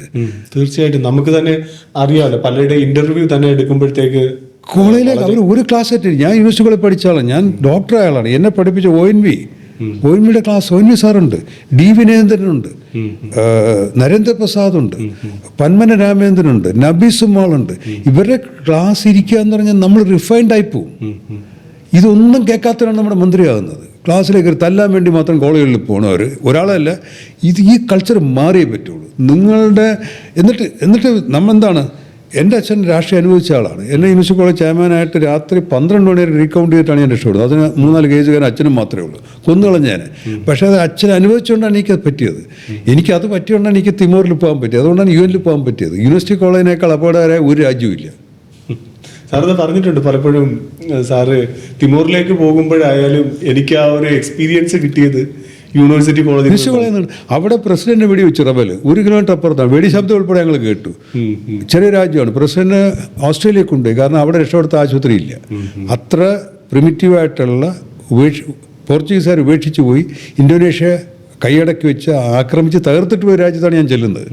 അവിടെ ഒരു സിസ്റ്റവും ഇല്ല. അപ്പോൾ പ്രസിഡന്റ് വെടിവെച്ചപ്പോഴത്തേക്ക് ഞങ്ങൾ UN വണ്ടിയിലാണ് കൊണ്ടുപോകുന്നത്, വൈകുന്നേരം കൊണ്ടുവരുന്നത്. പ്രസിഡന്റ് വെടിവെച്ചപ്പോഴത്തേക്ക് ഞങ്ങളെല്ലാം വണ്ടിക്കകത്ത് ബുള്ളറ്റ് പ്രൂഫ് ഇട്ടിരിക്കണം. വണ്ടിക്കകത്ത് ഇത് താങ്ങാൻ പറ്റും, അത്ര വെയിറ്റുമാണ്. ഞാൻ വൈകുന്നേരം വന്നിട്ട് എൻ്റെ സൈക്കിളിൽ ഞാൻ സുകുമാരൻ നായർ, അവിടെ ഒരു സുകുമാരൻ നായരുണ്ട്, ആകെ 11 മലയാളികൾ ആ രാജ്യത്തുള്ളൂ. പക്ഷേ സുകുമാരൻ നായർക്ക് ഒരു ചായക്കടയുണ്ട്, ചന്ദ്രനിൽ പോയാലുണ്ടെന്ന് പറയുന്ന പോലെ. അവിടെ പള്ളിയിലച്ഛൻ വരും, ഫാദർ പീറ്റർ. ഞാൻ സൈക്കിളിൽ ചെല്ലും. ഫാദർ പീറ്ററും ഡോക്ടർ ഇവിടെയൊക്കെ നിശബ്ദമാണ്, UN കാരൊന്നും വെളിയിൽ കാണാനില്ല. ഡോക്ടർ മാത്രം സൈക്കിളിലേക്ക് ഇങ്ങനെ. ഞാൻ പറഞ്ഞ്, ഫാദർ ഞാൻ പഠിച്ച യൂണിവേഴ്സിറ്റി കോളേജിലാണ്, യൂണിവേഴ്സിറ്റി കോളേജിനേക്കാൾ പ്രെഡിക്റ്റബിളാണ് ഇവിടുത്തെ വെടി, അവിടുത്തെ അടിയേക്കാൾ. ഇതിനകത്ത് ഞാൻ പറഞ്ഞത് ഒരു കോളേജിനെ മോശമാക്കി പറയുന്ന ഒരു പാർട്ടിയെ പറയുന്നതല്ല. അവിടെ എത്തിച്ചിട്ട് അവിടെ നിന്ന് റിവേഴ്സ് ചെയ്യാൻ പറ്റുന്നില്ല. ഈ ഒരൊറ്റ സാഹിത്യകാരന് ON സാറിൻ്റെ മുന്നിൽ ഞങ്ങൾ അടിക്കുമായിരുന്നു. ON സാറിന് പോലും എതിർക്കാൻ പറ്റിയിട്ടില്ല, കണ്ണടയ്ക്കാനേ പറ്റുള്ളൂ. എത്ര വലിയ മഹാനാണ്. ഞാൻ പറയാം, അതിനകത്ത് ON സാറിൻ്റെ എല്ലാവരുടെയും ഈ മനുഷ്യരുടെ ഈ ഭയങ്കര വലിയ മനുഷ്യ സ്നേഹികളുടെ മുന്നിലിട്ടാണ് ഞങ്ങൾ അടിക്കുന്നത്. ഒരാൾ ഇപ്പോഴും എനിക്കാണ് ദേഷ്യം വരുന്നത്. ഇപ്പോൾ പയ്യന്നൂർ ഇലക്ഷൻ കഴിഞ്ഞിട്ട് അടി നടന്നുകൊണ്ടിരിക്കുകയാണ്. ഒരു മനുഷ്യ സ്നേഹമല്ലേ? സൊമാലിയുള്ളവനെ സ്നേഹിക്കുമ്പോൾ ഇവിടെയുള്ളവനെ നിങ്ങൾ സ്നേഹിക്കണ്ടേ? പറയേണ്ട ഒരു സ്ഥാനാർത്ഥിയാണ്. അവൻ നിങ്ങളെ ഒരു സ്ഥാനാർത്ഥി 58 ടിക്കറ്റ്. എനിക്ക് മുഖ്യമന്ത്രിയോടുള്ള ഏറ്റവും എതിർപ്പ് ഇപ്പോഴും ഒരു കാരണവശാലും എനിക്ക് അദ്ദേഹത്തോട് ഒരു കാരണവശാലും കോംപ്രമൈസ് ചെയ്യാൻ പറ്റാത്തത് ഈ 51 വെട്ട് ഒരിക്കലും അദ്ദേഹം തള്ളിപ്പറഞ്ഞിട്ടില്ല. അതെ, എൻ്റെ പാർട്ടിയിൽ ഒരാളെ കൊല്ലരുത് ആ മുഖ്യമന്ത്രി പറയും. ഏത് പാർട്ടിയായാലും കോൺഗ്രസ്സുകാരൻ പറഞ്ഞാൽ എനിക്ക് ആ മുഖ്യമന്ത്രിയോട് എനിക്ക് പുച്ഛമായിരിക്കും. ഒരു മനുഷ്യനെ കൊല്ലരുന്നൊരു മുഖ്യമന്ത്രി പറയാൻ കഴിയണം. അച്യുതാനന്ദൻ ചെയ്ത് ഇയാൾ ചെയ്തില്ല. ഇയാൾ എത്ര മഹത്തരം കാര്യം ചെയ്തെന്ന് പറഞ്ഞാലും മനുഷ്യനെ കൊല്ലുന്ന തെറ്റാണെന്നൊരു മുഖ്യമന്ത്രി വലിയ ലൈസൻസ് അല്ലേ കൊടുക്കാൻ? അപ്പോൾ ഈ സ്റ്റേറ്റിലാണ് ഇത്. മനുഷ്യരുടെ ഭാഗ്യം കൊണ്ടാണ് ജീവിക്കുന്നത്. എതിർപ്പില്ലാത്തതല്ല. ജനാധിപത്യം കേരളത്തിലില്ല, ഇല്ല. CPM-നകത്തും ഇല്ല, CPM കാരണം മറ്റു പാർട്ടികളിലും ഇല്ല, ഒരു പാർട്ടികളിലും ഇല്ല. എല്ലാ പാർട്ടികളിലും ഏകദേശം രണ്ട് വ്യത്യാസങ്ങൾ മാത്രമേ ഉള്ളൂ. CPM ആകാനുള്ള ശ്രമം കൂടെയാണ് മറ്റു പാർട്ടികൾ ചെയ്തത്. അതിനകത്ത് വിഷമമുണ്ട്. പലരും ഇപ്പം എനിക്ക് വിദ്യാഭ്യാസം, ഞാനിപ്പം വലിയ രീതിയിൽ ഈ പുസ്തകപ്പുഴു ആയതുകൊണ്ട് എനിക്ക് ഇന്ന മേഖലകളിൽ ശ്രദ്ധിക്കാൻ കഴിയുന്നില്ല എന്ന് പലപ്പോഴും പറയാറുണ്ട്. പക്ഷെ അങ്ങനെ നോക്കുമ്പോൾ സാറ് ചെയ്തിരിക്കുന്നത് യൂണിയൻ, അതായത് KSUവിൻ്റെ ഒരു പ്രവർത്തകനായിരുന്നു, അതിൻ്റെ ഒരു തലപ്പത്ത് നിന്ന ഒരു വ്യക്തിയായിരുന്നു. അത് കൂടാതെ തന്നെ മെഡിക്കൽ സ്റ്റുഡൻ്റ് ആയിരുന്നു. അതോടൊപ്പം തന്നെ പ്രസംഗത്തിലും മറ്റ് ഡിബേറ്റുകളിലും ഒക്കെ താങ്കൾ ഇതോടൊപ്പം ഈ കലാലയ വിദ്യാഭ്യാസത്തോടൊപ്പം തന്നെ പങ്കെടുക്കുകയും ചെയ്തിട്ടുണ്ട്. അതിനകത്ത് ധാരാളം സമ്മാനങ്ങൾ നേടിയിട്ടുണ്ടെന്ന് ഞാൻ കേട്ടിട്ടുണ്ട്. അതെങ്ങനെയാണ് താങ്കൾക്ക് ഇതെല്ലാം കൂടെ ഒരുമിച്ച് കൊണ്ടുപോകാൻ കഴിഞ്ഞത്? ഇതൊരു പക്ഷേ നമ്മൾ ഇപ്പോൾ അച്ഛനൊക്കെ ട്രേഡ് യൂണിയൻ സംഘടനാ പ്രവർത്തകനൊക്കെ അപ്പോൾ അതിൽ നിന്ന് കണ്ടുപിടിക്കുന്നതും ഇനി കളിപ്പാട്ടും ഇല്ലായിരുന്നു. കാരണം ട്രിവാൻഡ്രത്തൊരു ന്യൂക്ലിയർ ഫാമിലിയാണ്, അച്ഛനമ്മയ്ക്ക് ജോലിയുണ്ട്. അന്നൊക്കെ ചില അച്ഛൻ്റെ സൈഡിലേക്ക് ഒരുപാട് നാട്ടിലൊക്കെ സപ്പോർട്ട് ചെയ്യണം. അപ്പോൾ ഒരു കളിപ്പാട്ടും എനിക്കില്ലായിരുന്നു. അപ്പോൾ ഞാൻ നോക്കി അച്ഛൻ പ്രസംഗിക്കും. അപ്പോൾ ഞാൻ മാറിയുന്ന അവിടെ ഒരു മൈക്കൊക്കെ മരത്തിലുണ്ടാക്കി വെച്ചിട്ട് വീട്ടിൽ അനിയത്തിയെ എല്ലാം പിടിച്ച് പ്രസംഗിച്ച് നോക്കുക, വേറെ വഴിയില്ല. അപ്പോൾ ഞാൻ പറഞ്ഞു അങ്ങനത്തെയൊക്കെ. പിന്നെ അച്ഛൻ വലിയ നേതാവായിരുന്നു. അച്ഛൻ NGO യൂണിയൻ്റെ സ്ഥാപക നേതാക്കളിൽ ഒരാളാണ്. ഗസറ്റ് ഓഫീസേഴ്സ് യൂണിയൻ്റെ സ്ഥാപക സെക്രട്ടറിയാണ്. കേരളത്തിൽ നഴ്സസ് യൂണിയൻ ഉണ്ടാക്കിയ എൻ്റെ വീട്ടിലാണ്. അച്ഛൻ നഴ്സല്ല, പക്ഷെ അപ്പോൾ അങ്ങനെ കോൺഗ്രസ് പ്രവർത്തനമാണ്, കോൺഗ്രസ് നേതാവായിരുന്നു. കോൺഗ്രസ് ഒന്നും ആഗ്രഹിച്ചിട്ട് ഞാൻ കല്യാണം കഴിച്ചുകൊണ്ടിരുന്ന വാടക വീട്ടിലാണ്. ഞാൻ ജനിക്കുന്നതിന് മുമ്പ് അച്ഛനും അമ്മയ്ക്കും സർക്കാർ ജോലിയുണ്ട്, തിരുവനന്തപുരത്താണ് ജീവിച്ചത്. അപ്പോൾ എന്ന് പറഞ്ഞാൽ ഒരു കൈക്കൂലി എന്ന് പോയിട്ട് കൂലി പോലും വാങ്ങാത്തൊരു വക്കീലായിട്ടാണ് അച്ഛൻ മരിക്കുന്നത്. അച്ഛൻ ഹൈക്കോടതി വക്കീലായിരുന്നു, റിട്ടയർ ചെയ്തിട്ട്. അച്ഛൻ മരിച്ച ഞാൻ ജനുവരി വരുമ്പോഴത്തേക്ക് ഞാൻ പറയാം അച്ഛന് മരിക്കുമ്പോഴും പേഴ്സില്ല. അപ്പോൾ ഞാൻ പറയാം അത് പണ്ടത്തെ കോൺഗ്രസ്സുകാരും ഒക്കെ അങ്ങനെയാണ്, പണ്ടത്തെ കമ്മ്യൂണിസ്റ്റുകാരും അങ്ങനെയാണ്. അപ്പോൾ ആ ഒരു ബാക്ക്ഗ്രൗണ്ട് ഉണ്ട്. പിന്നെ ഈ പറഞ്ഞ പോലെ സംഭാഷണവും പിന്നെ പഠിച്ച കോളേജുകളും. അപ്പോൾ ഞാൻ സർക്കാർ പൊതുവിദ്യാലയത്തിൽ പഠിച്ചതിൻ്റെ ഗുണമുണ്ട്. ഞാനിപ്പോൾ 6ാം ക്ലാസ് പഠിക്കുമ്പോൾ എല്ലാ വെള്ളിയാഴ്ച എക്സ്ട്രാ കരിക്കുലർ ആക്ടിവിറ്റി എന്നൊരു അവറുണ്ട്. എന്നെ സാറ് പിടിച്ച് പാടിക്കുകയായിരുന്നു. അപ്പോൾ എൻ്റെ കൂടെ ഇരുന്നൊരുത്തമ്പോൾ നീ പാടരുതെന്ന് പറഞ്ഞു. ഞാൻ ചെന്നെ കുശും പോലെ നിനക്കല്ല നിനക്ക് പാടാൻ അറിയാത്തതുകൊണ്ടാണ്. എന്നിട്ട് അടുത്ത വെള്ളിയാഴ്ച ഞാൻ പാടി പാകുമ്പോൾ നിന്നെ ഞാൻ ചവിട്ടി ശരിയാക്കും, ചവിട്ടി അങ്ങനെ പറഞ്ഞു. അപ്പോൾ എനിക്ക് മനസ്സിലായി എൻ്റെ ചവിട്ട് കിട്ടുമെന്ന് മനസ്സിലായി. ഞാൻ സാറുടെ എന്ന് പറഞ്ഞ് എനിക്ക് പാടണ്ടെന്ന് പറഞ്ഞു അടുത്ത ക്ലാസ്സിൽ. അപ്പോൾ അങ്ങനെ ചോദിച്ചു നീ എന്ത് ചെയ്യുമെന്ന് ചോദിച്ചു. അപ്പോൾ ഞാൻ പറഞ്ഞു ഞാൻ പ്രസംഗിക്കാമെന്ന് പറഞ്ഞു. അപ്പോൾ സാറ് വിശ്വാസമില്ലാതെ നോക്കിയിട്ട് എന്നാൽ നീ പ്രസംഗിച്ചോ എന്ന് പറഞ്ഞു. ആ ഒരു അധ്യാപകൻ്റെ ആ പ്രസംഗിച്ചോ എന്ന് പറഞ്ഞില്ലായിരുന്നു ഞാൻ ജീവിതത്തിൽ പ്രസംഗിക്കില്ല എന്നൊരു പക്ഷേ പോയിടാന്ന് പറഞ്ഞെങ്കിൽ അല്ലെ പാടാൻ ചിലപ്പോൾ അടിച്ച് പാടിക്കുക. അത് കല്ലറ വാസ എന്നൊരു മനുഷ്യൻ നല്ല പ്രസംഗിക്കുന്ന ഒരാളായിരുന്നു. അപ്പോൾ ഞാൻ പറഞ്ഞു ഇങ്ങനെ ഒരു പക്ഷേ കല്ലറ വാസുവിൻ്റെ അപ്പോൾ പ്രസംഗിച്ച് കഴിഞ്ഞപ്പോൾ അയാൾ സാറിങ്ങനെ പിടിച്ചിട്ട് വന്ന് നീ അടുത്ത പ്രാവശ്യം കുറച്ച് തയ്യാറായിട്ട് വാ ഒരു വിഷയം എഴുതുന്നത്. അപ്പോൾ ഇങ്ങനത്തെ പൊതുവിദ്യാലയങ്ങൾ നടക്കും. മറ്റു പല പൊതുവിദ്യാലയങ്ങൾ എൻ്റെ നീസുമാരൊക്കെ പറയുന്നത് പഠിത്തമല്ലാതെ 4 മണിക്ക് എഴുന്നേറ്റ് ട്യൂഷന് പോവുകയാണ്. പേരൻസ് തീരുമാനിച്ചു വെച്ചാൽ ഡോക്ടറാക്കണമെന്ന്. ഇവിടെ കിട്ടില്ലേ വെളി വിടാനുള്ള പൈസ ബാങ്ക് ഇട്ടേക്കാണ്. രാത്രി 10-11 മണി വരെ ട്യൂഷനാണ്. ജീവിതമേ ഇല്ല. നമ്മളൊക്കെ അങ്ങനെയല്ല, നേരെ തിരിച്ചും. അപ്പം അതിൻ്റെ സാഹചര്യം ഒരു മോശമായ ഒരു പ്രവണതയല്ലേ? കാരണം ഇപ്പം ഞാൻ പഠിക്കുമ്പോഴായാലും ഞാൻ പഠിച്ച കോഴ്സുമായിട്ട് യാതൊരു ബന്ധമോ ഒന്നുമില്ലാത്ത കുറേ ആൾക്കാരെ കാണും. കാരണം അവർ എങ്ങനെയെങ്കിലും ഒരു സർട്ടിഫിക്കറ്റ് വാങ്ങിക്കണം എന്നത് ഇപ്പോൾ കുറേ കാലങ്ങളായിട്ട് ഇങ്ങനെ തുടങ്ങിയതാണ്. അതായത് പേരൻസിന് ഇവൻ ഈ ഒരു ഞാൻ ഇന്നതാണ്, അതുകൊണ്ട് എൻ്റെ മോനും ഇത് തന്നെ ആയിരിക്കണം എന്നുള്ള രീതിയിൽ. പക്ഷേ അത് കാണുമ്പോൾ നമുക്ക് വളരെയധികം ദയ തോന്നും. കാരണം ഇവർ ഈ തുമ്പിയെ കൊണ്ട് കല്ലടിക്കുന്ന കണക്ക് ഓരോ പേപ്പർ സപ്ലിയും അതുമായിട്ട് ഇങ്ങനെ മുന്നോട്ട് പലരും ഇതിനിടയ്ക്ക് വെച്ചിട്ട് വീണു പോകും. പലരും ലഹരിക്കടിമയായി പോകും. കാരണം ഈ പ്രഷറൊന്നും താങ്ങും. പക്ഷെ അന്നേരവും പറയും ഇവനാണെങ്കിലും അവൻ സത്യത്തിൽ എനിക്കറിയാവുന്നൊരു വിദ്യാർത്ഥി, എൻ്റെ കൂടെ തന്നെയുള്ള വിദ്യാർത്ഥി വളരെ ബ്രില്യൻ്റ് ആയിട്ട് ചിത്രം വരയ്ക്കുകയും കോഡിങ്ങിൻ്റെ കാര്യം എൻ്റെ ഒരു ബന്ധു കൂടിയാണ്. പക്ഷേ ആയുർവേദ ഡോക്ടറാണ്. അതായത് ഫാദർ അടിച്ച് പഴിപ്പിച്ച് ഇവിടെ കേരളത്തിലൊരു യൂണിവേഴ്സിറ്റിയിൽ കൊടുത്തു. പക്ഷേ അത് കിട്ടിയില്ല, അതായില്ല. അതിനുശേഷം ബാംഗ്ലൂരേക്ക് പറഞ്ഞു വിട്ടു. പിന്നീട് പുള്ളി തിരിച്ചു വരുന്നത് വളരെ മോശമായ രീതിയിലാണ്. പക്ഷേ നാട്ടിലുള്ള പേരെന്ന് വെച്ച് കഴിഞ്ഞാൽ കഴിവ് കെട്ടവൻ. ഇത് ഞാനൊക്കെ ഇടപെടണമെന്ന് ആഗ്രഹിക്കുന്നൊരു മേഖലയാണ്. പക്ഷേ എത്രത്തോളം പറ്റുമെന്നുള്ളത് എൻ്റെ കുടുംബത്തിൽ തന്നെ 2-3 കുട്ടികളെങ്കിലും മെഡിസിൻ തിരിച്ചു വിട്ട് രക്ഷാകർത്താക്കളെ കൺവിൻസ് ചെയ്ത് വേറെ സയൻസ് വേറെ വിഷയങ്ങൾ പഠിക്കാൻ പറ്റുന്നുണ്ട്. സിനിമ സ്റ്റഡീസ്, പിന്നെ ലിബറൽ ആർട്സ്, ഇങ്ങനെയൊക്കെ എൻ്റെ ഫാമിലിയിൽ കസിൻസിൻ്റെ മക്കളെ ഞാൻ സ്വാധീനിച്ചു. അവരെല്ലാം they are doing very well. എൻ്റെ മക്കളുടെ എങ്ങനെയായിരുന്നു. ഞാനും ഡോക്ടർ വൈഫും പബ്ലിക് ഹെൽത്തും വെറ്റിനറിയൊക്കെ ആയതുകൊണ്ട് ഡോക്ടറാകുമെന്നാണ് എല്ലാവരും എക്സ്പെക്ട് ചെയ്തത്. കുടുംബത്തിൽ പോലും പലരും ചോദിച്ചില്ല ലാലിൻ്റെ മക്കളെ മെഡിസിൻ വിട്ടില്ല എന്നാണ്.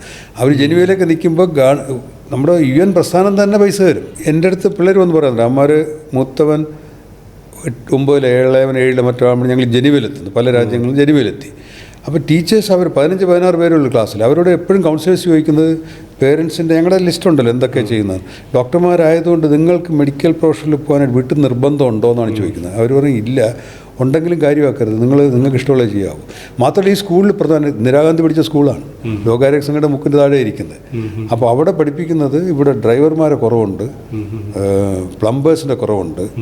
നിങ്ങൾ 11ാം ക്ലാസ്സാണ്, പിന്നെ 13 വരെ പോകേണ്ട, 11 നിർത്തിയിട്ട് ഇവിടെ നല്ല ജോലി കിട്ടുമെന്നാണ് പറയുന്നത്. നമുക്ക് ഇന്ത്യ എന്നൊക്കെ ചെന്ന് അല്ലെങ്കിൽ ആയുഷ്കാലം അവിടെ താമസിക്കാൻ പദ്ധതി ഇല്ലാതെ പോകുന്നവർക്കൊക്കെ ഇത് അതിശയമായിട്ട് തോന്നും. പക്ഷേ അവിടെ ഈ പറഞ്ഞ പോലെയാണ്. അവിടുത്തെ ട്രാൻസ്പോർട്ട് ബസ് ഡ്രൈവറെയും പൈലറ്റിനെയും തമ്മിൽ വേഷം കൊണ്ട് തിരിച്ചറിയാൻ പറ്റില്ല. പൈലറ്റ് അയാളുടെ ലൈൻ ഇട്ടിട്ട് നേരെ വന്ന് ട്രാൻസ്പോർട്ട് ബസ്സിലാണ് പോണത്. ഞാൻ പ്ലംബർ വീട്ടിൽ വന്നപ്പോഴത്തേക്ക് എനിക്ക് ഇന്ത്യൻ രീതിയിലൊരു സാധനം ഉണ്ടാക്കണമായിരുന്നു. അപ്പോൾ അയാളെ പറഞ്ഞ് വീട്ടിൽ പോയി ഒരു സാധനം എടുത്തുകൊണ്ട് വരാൻ നോക്കാമെന്ന്. അപ്പോൾ ഞാൻ പറഞ്ഞു ഞാൻ അങ്ങോട്ട് വീട്ടിൽ വരട്ടോ എന്ന് ചോദിച്ചു. ഞാൻ അവിടുത്തെ നല്ല ഫ്ലാറ്റിലാണ് താമസിക്കുന്നത്. അപ്പോൾ ഞാൻ വെച്ച് എന്നേക്കാൾ വളരെ ചെറിയ ഫ്ലാറ്റിലാണ് അയാൾ താമസിക്കുന്നത്. ഞാൻ ചെന്നപ്പോൾ ജനുവൽ ഇൻഡിപെൻഡൻ്റ് ഹൗസിലാണ്. ഞാൻ ആയുഷ്കാലം അവിടെ താമസിച്ചപ്പോൾ ചിലപ്പോൾ വാങ്ങാൻ പറ്റാത്ത എക്സ്പെൻസീവ് ആയിട്ടുള്ള വീട്ടിലാണ് അയാൾ താമസിക്കുന്നത്. അയാൾ എന്നേക്കാൾ നല്ല കാറിലാണ് പോണത്. ഇവിടെ നമ്മൾ കളിയാക്കാനാവും പ്ലംബർ അല്ലെ വർഷാപ്പിൽ പറഞ്ഞു വിടാമെന്നാണ് പറയുന്നത് പഠിക്കാത്തവരെ. അമേരിക്കയിൽ ഞങ്ങൾ ജീവിക്കുമ്പോൾ അടുത്ത വീട്ടിൽ നെയ്ബർ ഞങ്ങളെക്കാൾ എത്രയോ വർഷം അവിടെ ജീവിക്കുന്നവരാണ് കോളനിയിൽ. എൻ്റെ മോനും ഇളയ മോനും അവിടുത്തെ ഒരു കുട്ടിയും ക്ലാസ്മേറ്റ്സാണ്. ഇവൻ നമ്മൾ കമ്പ്യൂട്ടറും പരിപാടികളെല്ലാം ഉണ്ട്. പക്ഷേ മറ്റവൻ എല്ലാ ദിവസവും നോക്കുമ്പോൾ വീട്ടിൻ്റെ ഫ്രണ്ടിലിട്ട് കാർ റിപ്പയർ ചെയ്യാണ്.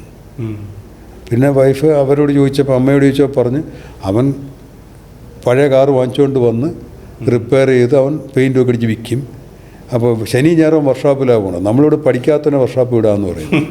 അവൻ വർക്ക്ഷോപ്പിൽ പോയിട്ട് അവൻ സ്കൂൾ കഴിഞ്ഞപ്പോൾ അവൻ MIT-യിലാണ് പോയത്, നമ്മുടെ IIT പോലത്തെ സ്ഥാനത്തിൽ. അപ്പം നമ്മൾ ഇവിടെ എഞ്ചിനീയറിംഗ് കോളേജ് ചേരുമ്പോഴാണ് പലപ്പോഴും കാറിൻ്റെ എഞ്ചിൻ കാണുന്നത്. കണ്ടാലായി ഇവൻ അപ്പോൾ ഇത് ആ രീതികളുണ്ട്. അപ്പോൾ അത് ഞാൻ വേറൊരിക്കലും പറയാം നമ്മുടെ വിദ്യാഭ്യാസത്തെ നമ്മളെങ്ങനെ കാണുന്നതാണ്. ഇത് ഞാൻ ചോദിച്ചത് പലപ്പോഴും നമ്മളിവിടെ വിദ്യാഭ്യാസത്തിൽ കുട്ടികൾക്കല്ല പ്രാധാന്യം, പാരൻസിന്. അധ്യാപകരുടെ പോസ്റ്റ് സംരക്ഷിക്കാനായിട്ടാണ് സ്കൂൾ വേണമെന്ന്, അല്ലെങ്കിൽ പിള്ളേരില്ലെങ്കിൽ ജോലി പോകും. അവരെ കുറ്റം പറയല്ല, അവരുടെ നിവൃത്തികേടാണ്. പക്ഷേ ഇത് എന്തിനാ ഞാനിത് ടീച്ചർമാരോടും പറയും, ഡോക്ടർമാരോടും പറയാറുണ്ട്. ഈ ആശുപത്രികളൊക്കെ രോഗികൾക്ക് വേണ്ടിയാണ്, ഡോക്ടർമാർക്ക് വേണ്ടിയല്ല. പലപ്പോഴും നമ്മൾ തെറ്റിപ്പോകും. പൊതുവിദ്യാഭ്യാസ സമ്പ്രദായം ഇതേ കണക്ക് എനിക്ക് സർക്കാർ കുറേ ഫണ്ട് ചിലവാക്കുക, കുറേ ടീച്ചേഴ്സിന് ഫണ്ട് കൊടുക്കുക, അതിനുശേഷം അത് വേറൊരു മാനേജ്മെൻറ്റ് അതിനെ നിയന്ത്രിക്കുക, ഇങ്ങനെയുള്ളൊരു സിസ്റ്റം മാറ്റേണ്ടത് തന്നെയല്ലേ? അത് നമ്മുടെ കലാലയത്തിലെ ഏറ്റവും വലിയൊരു ഈ ഫൗണ്ടേഷൻ ഇടേണ്ടത് ചെറിയ വിദ്യാഭ്യാസ, അതായത് LKG UKG ഈ പ്രൈമറി സ്കൂളിലാണെങ്കിൽ. പക്ഷേ ഇത് മാറ്റേണ്ടതല്ലേ? ഇവിടെ മാറിയില്ലെങ്കിൽ ഇതിനകത്ത് സ്വകാര്യ പങ്കാളിത്തം ആവശ്യം വരും. ഞാൻ അനുഭവിച്ച ആളാണ്. ഇപ്പോൾ തിരുവനന്തപുരത്ത് സർക്കാർ സ്കൂളിൽ പഠിച്ചപ്പോൾ അതിന് എനിക്കൊരുപാട് ഗുണമുണ്ടായിട്ടുണ്ട്. ഞാൻ ജീവിതത്തെ കാണുന്നതിൽ, കാരണം ക്ലാസ്സിൽ പട്ടിണിയുള്ളവനുണ്ട്, ഉച്ചഭക്ഷണമില്ലാതെ ഞാനവനെ വീട്ടിൽ വിളിച്ചുകൊണ്ട് പോകുമായിരുന്നു. ഞാനതൊരു ചാരിറ്റിയായിട്ട് ത്യാഗമായിട്ടല്ല. ഞാൻ നോക്കി ഇവനെങ്ങനെ ഭക്ഷണം കഴിക്കാതിരിക്കാൻ പറ്റുമെന്നാണ്. കൂടെ പഠിക്കുന്ന കുട്ടികൾ പലരും അനാഥാലയത്തിൽ നിന്നാണ്.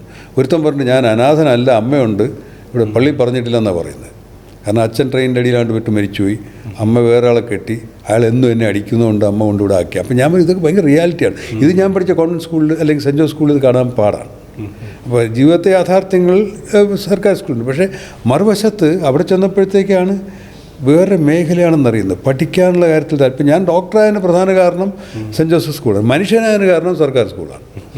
അപ്പോൾ ഈ വ്യത്യാസം ഇതിൻ്റെ രണ്ടിൻ്റെ ഇടയിലാണ് ഇത് കോമ്പിനേഷനാണ് വരേണ്ടത്. സ്വകാര്യ പങ്കാളിത്തം ഇല്ലെങ്കിൽ ചിലപ്പോൾ ഇത്രയും ഡോക്ടർമാരോ എഞ്ചിനീയർമാരോ അല്ലെങ്കിൽ നമുക്ക് സമ്പത്ത് കൊണ്ടുവരുന്ന നഴ്സുമാരെ സൃഷ്ടിക്കാൻ കേരളത്തിൽ പങ്കാളിത്തം എന്നല്ല ഞാൻ പറഞ്ഞത്. സർക്കാർ ഒരു ഫണ്ട് ചിലവാക്കുന്നുണ്ട്, പക്ഷേ സർക്കാരല്ല ഈ ടീച്ചേഴ്സിൻ്റെ. ഇപ്പം ഞാനൊരു സ്കൂളിലേക്ക് ടീച്ചറായി ചെല്ലുകയാണെങ്കിൽ ഞാൻ എത്ര എമൗണ്ട് അവിടെ കൊടുക്കുന്നു എന്നുള്ളതാണ്. അത് കഷ്ടമാണ്. അതിനർത്ഥം എന്ന് വെച്ച് കഴിഞ്ഞാൽ ഇപ്പം എൻ്റെ കുട്ടി ഞാൻ ഒരു പൊതുവിദ്യാലയത്തിൽ വിടുകയാണെങ്കിൽ എനിക്ക് യാതൊരു ഉറപ്പുമില്ല അവിടെ പഠിപ്പിക്കുന്ന ടീച്ചർ എൻ്റെ കുട്ടിയെ പഠിപ്പിക്കാനായിട്ടുള്ള ക്വാളിഫൈഡ് ആണോ എന്നുള്ളത്. ഒരു ഡിഗ്രിയും ഒരു BEdും കാണും. കഷ്ടമാണ്. അത് വ്യവസായം മാറിയിട്ടുണ്ടെന്ന് പറഞ്ഞാൽ അതിൻ്റെ ദോഷമുണ്ട്. ഞാനൊക്കെ എൻ്റെ കാലത്ത് പോലും അനുഭവിച്ചിട്ടുണ്ട്. ഈ പറഞ്ഞ ഏറ്റവും നല്ല സെൻറ്റ് ജോസ് സ്കൂളിൽ ഏറ്റവും പോലെയൊക്കെ സോഷ്യൽ സ്റ്റഡീസ് പഠിപ്പിച്ച ആൾ സാറ് വന്നിരുന്ന് ഉറങ്ങുമായിരുന്നു, പഠിപ്പിച്ചിട്ടേ ഇല്ല. അപ്പോൾ അത് സ്വകാര്യ മേഖലയിൽ പറഞ്ഞുവിടാനുള്ള സംവിധാനങ്ങളില്ലാത്തതുകൊണ്ടോ അല്ലെങ്കിൽ സ്വാധീനമോ അല്ലെങ്കിൽ മത സ്ഥാപനങ്ങളുമായിട്ട് ബന്ധമൊക്കെ ആയിരുന്നിരിക്കും. അതൊരു സത്യമാണ്. അതെങ്ങനെ റെക്ടിഫൈ ചെയ്യണമെന്ന് എനിക്കറിയില്ല. എനിക്കറിയാം എൻ്റെ കുടുംബങ്ങളിലൊക്കെ പിള്ളേർ പാസ്സായിട്ട് BEd ഒക്കെ എടുത്തിട്ട് സ്വാധീനമൊക്കെ പോയി. നമ്മുടെ അടുത്തും വരുമ്പോൾ പറയാൻ പറ്റുമോ ജോലി കിട്ടാനെന്ന്. അപ്പോൾ ഇതിൻ്റെ ഒരു കുഴപ്പമായിട്ട് ഞാൻ കണ്ടതെന്ന് വെച്ച് കഴിഞ്ഞാൽ ഇവിടുന്ന് ഈ മോൾഡ് ചെയ്ത് വരുന്ന തലമുറ സയൻറ്റിഫിക്, കാരണം ആ ഒരു ടീച്ചർ എന്താണോ അവർക്ക് കുത്തിവെക്കുന്നത് അതും കൊണ്ടായിരിക്കും വരുന്നത്. അപ്പോൾ ഇവർക്ക് ശാസ്ത്രീയമായിട്ടുള്ള അവബോധത്തിലും അല്ലെങ്കിൽ സാമൂഹികപരമായിട്ടുള്ള അവബോധത്തിലുമൊക്കെ ആ ടീച്ചർ എന്താണോ ചിന്തിച്ചത് അതായിരിക്കും കുട്ടികളിൽ വരുന്നത്. പക്ഷേ ആ ടീച്ചർ നല്ല ഒരു വ്യക്തി ആയിരുന്നില്ലെങ്കിൽ ഇവിടെ വരുന്ന കുട്ടികളിലും ഇതൊക്കെ തന്നെ ഉണ്ടാകും. പക്ഷേ അവർ കൺട്രോൾ ചെയ്ത് മറ്റേ ചില ഫാക്ടേഴ്സ് ഉണ്ട്. മുമ്പെന്ന് പറഞ്ഞാൽ ടീച്ചർ എഴുതിയിരുന്ന നോട്ടിൻ്റെ അപ്പുറത്തോട്ട് പിന്നെ ഗൈഡ്, അസീസ് ഗൈഡൊക്കെ വാങ്ങി. ഇതിൻ്റെ അപ്പുറത്തൊരു സാധനമില്ല, വിജ്ഞാന ലോകമില്ല, ലൈബ്രറിയില്ല. പക്ഷേ ഇപ്പോൾ കുട്ടികൾക്ക് നമ്മളെക്കാൾ, ഞാനും അധ്യാപകനാണ്, എന്നേക്കാൾ അഡ്വാൻസാണ്. കാരണം നെറ്റും സാധനങ്ങളും ലോകത്ത് അറിവുകൾ മുഴുവൻ വരുന്നതുകൊണ്ടും ഞാൻ ChatGPT മറ്റേ ഈ സാധനങ്ങളില്ലെങ്കിൽ വിദ്യാർത്ഥികൾ എൻ്റെ വളരെ മുന്നിലായിരിക്കും. എനിക്ക് അവരെ പിടിച്ച് നിൽക്കാം. അതുകൊണ്ട് ആ രീതിയിൽ കുറച്ച് മാറ്റങ്ങളുണ്ട്. ഒരുപാട് നമ്മൾ പ്രതീക്ഷിക്കാത്ത കുടുംബങ്ങളിൽ നിന്ന് വരുന്നവർ പോലും ഒരുപാട് എക്സ്പോസ്ഡാണ്. അപ്പോൾ ടീച്ചേഴ്സ് ഗൈഡായിട്ട് തന്നെ നിൽക്കേണ്ടി വരും. മറ്റേ ടീച്ചർ പറയുന്നത് നമുക്കറിയാം, അതിൻ്റെ അപ്പുറത്തൊരു വരി അറിയില്ല. അത് ആ ലോകം മാറിക്കഴിഞ്ഞു. അത് മാറിയിട്ടുണ്ട്. പക്ഷേ ഇപ്പോൾ സാറ് പറഞ്ഞതിനകത്തുള്ള ഒരു പ്രശ്നമെന്ന് വെച്ച് കഴിഞ്ഞാൽ സിലബസ് ഒന്നും മാറുന്നില്ല. സിലബസ് ഈ കുട്ടികളുടെ അനുസരിച്ച് മാറുന്നില്ല. അപ്പോൾ അവർക്ക് കിട്ടുന്നതെന്ന് വെച്ച് കഴിഞ്ഞാൽ ഗൈഡുകൾ പോലെ ഇഷ്ടം പോലെ ഉണ്ട്. അപ്പോൾ ഇവരിത് കോപ്പി പേസ്റ്റ് ഇങ്ങനെയാണ് ചെയ്യുന്നത്. പിന്നെ എന്താണ് ഇത്രയും വലിയൊരു യൂണിവേഴ്സിറ്റിയിൽ ഒരു പ്ലേജറിസം നടന്നിട്ട് അതിനകത്ത് കണ്ടുപിടിക്കാനുള്ള ഒരു ടെക്നോളജി യൂണിവേഴ്സിറ്റിക്ക് മാറാത്തില്ല. ഞാൻ അധ്യാപകനാണ്. ഞാനിടുന്ന ചോദ്യം, ഞാൻ കഴിഞ്ഞ ആഴ്ചയും ഇൻ്റർണൽ എക്സാം ചെയ്യാകുമ്പോൾ you can open your book and write. Book നോക്കി എഴുതാൻ പറ്റില്ല. ഞാൻ ചോദിക്കുന്ന പ്രായോഗിക ചോദ്യം, അങ്ങനെ വിദ്യാഭ്യാസം മാറേണ്ടതുണ്ട്. ഇവിടെ പലപ്പോഴും ടീച്ചേഴ്സ് പറയുന്നത് നിങ്ങൾ ആൻസർ തന്നാൽ മതി, നിങ്ങൾ എങ്ങനെ പഠിച്ചോ, കോപ്പി പേസ്റ്റ് ആണോ ഒന്നുമില്ല. ആ ഒരു നമ്പർ ഇട്ടാലും ഉത്തരം മാർക്ക് കൊടുക്കണം. ക്വസ്റ്റ്യൻ നമ്പർ ഇട്ടാലും മാർക്ക് എത്ര കൊടുക്കണം? ക്വസ്റ്റ്യൻ നമ്പർ ഇട്ടാലും മാർക്ക് കൊടുക്കണമെന്നോ, അല്ലെങ്കിൽ ആ ആൻസർ പോലെ തോന്നിക്കുകയാണെങ്കിൽ മാർക്ക് കൊടുക്കണമെന്നോ ഒക്കെയുള്ള നിയന്ത്രണങ്ങൾ. ഈ മാർക്കും ഇത് നമുക്ക് സത്യം പറഞ്ഞ് ഉടച്ച് മാർക്കേണ്ടതുണ്ട്. പക്ഷേ ഇത് എല്ലായിടത്തും റെസിസ്റ്റൻസ് വരും. ഇപ്പോൾ ഞാൻ എൻ്റെ കുട്ടി എഴുതിക്കരുതെന്ന് സ്കൂളിൽ അന്നത്തെ കാലത്ത് 10-25 വർഷം മുമ്പ് എഴുതിക്കരുത്, അവൻ നിർബന്ധിക്കരുതെന്ന് പറഞ്ഞപ്പോഴത്തേക്കും സാറേ ഇവിടെ പേരൻസ് തിരിച്ചാണ് പറയുന്നത്, വന്നിട്ട് 3 മാസം ഇംഗ്ലീഷ് സംസാരിക്കുന്നില്ലെന്നാണ് പറയുന്നത്. അപ്പോൾ ഞാൻ പറഞ്ഞത് നമ്മൾ മാറേണ്ടതുണ്ട്. സൊസൈറ്റിക്ക് അനുസരിച്ചുള്ള നമ്മൾക്ക് ആവശ്യമുള്ള സിനിമ ആളുകൾ പ്രൊഡ്യൂസ് ചെയ്യുന്ന പോലെയാണ് ഈ ഒരു മൊത്തം മാറേണ്ടത്. നമ്മൾ കേരളത്തിൽ ഒരുപാട് കാര്യങ്ങൾ മുന്നിലായിരിക്കുമ്പോഴും നമ്മൾ പല കാര്യത്തിലും പ്രിമിറ്റീവാണ്. മെഡിസിൻ കിട്ടാത്തതുകൊണ്ട് അടി കിട്ടിയ പെൺകുട്ടി എനിക്കറിയാം, വീട്ടുകാരെ അടിക്കുകയാണ്. ഈ 1-2 മാർക്കിന് മെഡിസിൻ പോയിട്ട് ഇത് താല്പര്യത്തോടു കൂടി പഠിക്കുന്ന കുട്ടികളുടെ കാര്യം കൂടിയാണ്. പിന്നീട് അവർ ചെന്ന് പെടുന്നത് ഈ ഡെന്റിസ്ട്രിയോ അല്ലെങ്കിൽ ഇതൊന്നും അല്ല എടുക്കുന്നത്, ആയുർവേദോ ഹോമിയോ പോലുള്ളതിനകത്തേക്കാണ് പോകുന്നത്. അതായത് +2 വരെ നിങ്ങൾ സയൻസ് പഠിച്ചു, സയൻസിൻ്റെ ഇതെല്ലാം പഠിച്ചു, അവോഗാഡ്രോ നമ്പർ പഠിച്ചു, അതിനുശേഷം പറയുന്നത് പിന്നെ നേർപ്പിക്കും തോറും വീര്യം കൂടും എന്നുള്ള ഒരു ടെക്നോളജി പഠിപ്പിക്കുന്നിടത്തേക്കാണ് പോകുന്നത്. ഇത് ഏറ്റവും വലിയൊരു സങ്കടം ഇതാണ് എനിക്ക് തോന്നുന്നത്. വലിയൊരു സങ്കടമാണത്. ഇപ്പോൾ ആ കോഴ്സുകൾക്കൊക്കെ സീറ്റ് അധികം ഫില്ലാകുന്നില്ല. പലപ്പോഴും അതും പറയുന്നത് അധ്യാപകർ സർവൈവ് ചെയ്യണമെങ്കിൽ വിദ്യാർത്ഥികൾ വേണമെന്നുള്ള ഞാൻ നേരത്തെ പറഞ്ഞൊരു സാധനത്തിലേക്ക് വരുന്നുണ്ട്. ഇത് ഞാൻ ഒരുപാട് ഇടപെട്ട മേഖലയാണ് ഈ പക്ഷേ ഇത് ഇവരെങ്ങനെ ഉപയോഗിക്കാമെന്ന് കേരളത്തിൽ ഇന്ത്യയിലും തെളിയിക്കാൻ പറ്റിയ ഒരു സംഘത്തിലുള്ള ആളാണ് WHO-യിലൊക്കെ. ഇപ്പോൾ ക്ഷയരോഗ രംഗത്തൊക്കെ വരുമ്പോഴത്തേക്ക് നമുക്ക് ഡോക്ടർമാരെത്താത്ത സ്ഥലങ്ങളുണ്ട്, അല്ലെങ്കിൽ ഇതര പ്രാക്ടീസൊക്കെ ഉള്ളവരുണ്ട്. അപ്പോൾ അവരെ പ്രാക്ടീസ് കറക്റ്റ് ചെയ്യും. ഇപ്പോൾ ക്ഷയരോഗിക്ക് 6 മാസം മരുന്ന് കഴിക്കണം. അപ്പോൾ ഒരു ഹെൽത്ത് പ്രൊവൈഡറോ അല്ലെങ്കിൽ സമൂഹത്തിലുള്ള ആളോ മരുന്ന് കഴിപ്പിക്കണം, അല്ലെങ്കിൽ അവർ മറന്നു പോകും, അല്ലെങ്കിൽ അവർ റെസിസ്റ്റൻറ്റ് TB ആവും. അപ്പോൾ ആ മേഖലയിൽ ഇതര മോഡേൺ മെഡിസിൻ ഇല്ലാത്തവരെയും കൂടെ കൊണ്ട് അതിന് അവർ ഉപയോഗിക്കുന്നതിന് കുഴപ്പമില്ല. അപ്പോൾ അത്യാവശ്യം സയൻസ് പഠിച്ചിട്ടുമുണ്ട്. അപ്പോൾ ആ രീതിയിൽ നമുക്ക് ഹെൽത്ത് വർക്കർമാരുടെ അഭാവമുള്ളിടത്ത് ശാസ്ത്രീയമായ കാര്യങ്ങൾ ഉപയോഗിക്കണം. ഇല്ലെങ്കിൽ എനിക്കറിയാം, ഞാനൊരിക്കൽ നെടുമങ്ങാട് WHO-ലായിരുന്നു. അപ്പോൾ ആദ്യം ഞാൻ സൗത്ത് ഇന്ത്യയിലായിരുന്നു. ഒരു ആശുപത്രി നെടുമങ്ങാടെന്നാണ് ഓർമ്മ. ഒരു ആശുപത്രി എന്നപ്പോൾ ഹോമിയോ പ്രാക്ടീഷനാണ്. അപ്പോൾ ഞാൻ ചോദിച്ചപ്പോൾ TBയുടെ അന്ന് ക്ഷയരോഗത്തിന് വളരെ 10 രൂപ ചാർജുള്ള കഫം പരിശോധനയാണ് വേണ്ടത്. അതാണ് കൺഫർമേഷൻ. ഇപ്പോൾ വേറെ ഇലക്ട്രോണിക് മറ്റേ ഗാഡ്ജറ്റ്സും മറ്റേ കമ്പ്യൂട്ടർ വെച്ചുള്ള പരിശോധനയൊക്കെ ഉണ്ട്. പണ്ട് കഫ പരിശോധനയാണ് പെട്ടെന്ന് കിട്ടുന്നത്, 2 ദിവസത്തിനകത്ത് അറിയാം, അണുവിനെ കാണാം. എക്സ്റേ എടുത്തു കഴിഞ്ഞാൽ ഷാഡോ മാത്രമേ ഉള്ളൂ. അപ്പോൾ അത് ലങ് ക്യാൻസർ ആവാൻ ക്ഷയരോഗമാകാം, തിരിച്ചറിയാൻ പറ്റില്ല. പിന്നെ CT സ്കാനിൽ നമുക്ക് ക്ഷയരോഗമാണെന്നറിയില്ല. പക്ഷേ ഈ കാലത്ത് അന്ന് ഞാൻ ഹോമിയോ ഡോക്ടർ ചോദിച്ചപ്പോൾ ഞാൻ ചോദിച്ചു, നിങ്ങൾ ക്ഷയരോഗ ചികിത്സിക്കുന്നുണ്ട്, നിങ്ങൾ എന്ത് ടെസ്റ്റാണ് ചെയ്യുന്നത്? അപ്പോൾ നമ്മൾ കഫം മൈക്രോസ്കോപ്പിൽ പരിശോധിക്കണം, ചിലവ് നേരെ എതിരെ സർക്കാർ ആശുപത്രിയിൽ ഫ്രീ ആണ്. അപ്പോൾ ഞാൻ ക്ഷയരോഗ സംശയമുണ്ട്, ഞാൻ ആദ്യം CT സ്കാൻ വിടുമെന്ന് പറഞ്ഞു. ഇത് ഇപ്പോഴും എനിക്കറിയുന്ന പ്രസ്ഥാനമാണ്. അപ്പോൾ ഞാൻ വെച്ചപ്പോൾ CT സ്കാനിലുണ്ട് ക്ഷയരോഗമെന്ന് അതിനകത്ത് എഴുതി കാണില്ലേ, അതിനകത്തൊരു സംശയം ഉണ്ടെങ്കിൽ ഞാൻ പിന്നെ എക്സ്റേ ചെയ്യുമെന്ന്. നേരെ തിരിച്ചാണ് ചെയ്യുന്നത്. അപ്പോൾ ഞാൻ എക്സ്റേയിലുണ്ട് എന്ത് ചെയ്യും, ഞാൻ ആശുപത്രിയിൽ പോയി കഫം ടെസ്റ്റ് ചെയ്യാൻ പറയുമെന്ന് ഞാൻ പറഞ്ഞത്. പക്ഷേ ഞാൻ അയാളുടെ പ്രാക്ടീസ് തിരുത്തിച്ചു. ഞാൻ നിങ്ങൾ പ്രാക്ടീസ് പക്ഷേ 3 ആഴ്ച കൂടെ, അന്ന് 3 ആഴ്ചയാണ്, 3 ആഴ്ച കൂടി ചുമയുണ്ടെങ്കിൽ നിങ്ങൾ ഈ ആശുപത്രി സർക്കാർ ആശുപത്രി വിട്ടാൽ മതി, അവന് ഫ്രീ ആയിട്ട് ക്ഷയരോഗമാണെന്നറിയാം, അവിടെ നിന്ന് മരുന്ന് ഫ്രീ ആയിട്ട് കിട്ടും. നിങ്ങളുടെ മരുന്നൊക്കെ സൈഡിൽ കൂടെ കൊടുത്തോ അപകടമൊന്നും ഇല്ലെങ്കിൽ. ഈ രീതിയിൽ ഇതൊരു റിയാലിറ്റിയാണ്. കേരളത്തിലല്ല ഇന്ത്യയിൽ മൊത്തത്തിൽ ഇതര ശാസ്ത്രശാഖകളിൽ പോയവരും പെട്ടുപോയവരും ഒക്കെ ഒരു റിയാലിറ്റിയാണ്. അവൻ്റെ ജീവിതമാർഗ്ഗം അടയ്ക്കാൻ പറ്റില്ല, പക്ഷേ അവരെ സയൻസിലേക്ക് എങ്ങനെ കൊണ്ടുവരാം, അവൻ്റെ പ്രാക്ടീസ്. ഞാൻ ബോംബെയിൽ ചെയ്ത് അങ്ങനെയാണ്. അമേരിക്കയിലിരിക്കുമ്പോൾ ഗേറ്റ്സ് ഫണ്ടിങ് വെച്ചിട്ട് ബോംബെയിൽ 60% ഡോക്ടർമാരും 6000 ഡോക്ടർമാർ അന്നുണ്ട്, സോക്കാൾ ഡോക്ടേഴ്സ്. അതിൽ 60% പേരും പല ഡിഗ്രി ഇല്ലാത്തവരോ 1 ഡിഗ്രി ഇല്ലാത്തവരും ഉണ്ട്. പക്ഷേ ജനം 90% അവൻ്റെ അടുത്താണ് പോകുന്നത്. ഇവരൊഴിവായി കഴിഞ്ഞാൽ ജനത്തിന് ഒരിക്കലും നമുക്ക് ജനത്തെ റീച്ച് ചെയ്യാൻ പറ്റില്ല. അപ്പോൾ ഇവരെ പ്രാക്ടീസ് ക്ലീൻ ചെയ്ത് ഇവരെ സിസ്റ്റമായിട്ട് ലിങ്ക് ചെയ്ത് 60,000 ക്ഷയരോഗത്തിൽ 30,000 ബോംബെയിൽ കണ്ടുപിടിക്കപ്പെടുന്നുണ്ടായിരുന്നുള്ളൂ. ഇവരെ ഇൻവോൾവ് ചെയ്യിച്ചപ്പോൾ അത് 60,000 മാറി, 60,000 രോഗികൾക്ക് ചെയ്യും. അപ്പോൾ നമ്മൾ ചില സിസ്റ്റം എക്സിസ്റ്റ് ചെയ്യുകയാണെങ്കിൽ അവർ തള്ളിപ്പറയുന്നതുകൊണ്ട് മാത്രം എങ്ങനെ എൻഗേജ് ചെയ്യാൻ പറ്റണമെന്ന് ശാസ്ത്രീയമായി പ്രൂവ് ചെയ്യാൻ പറ്റിയ ഒരാളും കൂടെയാണ് ഞാൻ. പക്ഷേ ഇതിനെ ഞാൻ ഡിസ്കറേജ് ചെയ്യാറുണ്ട്.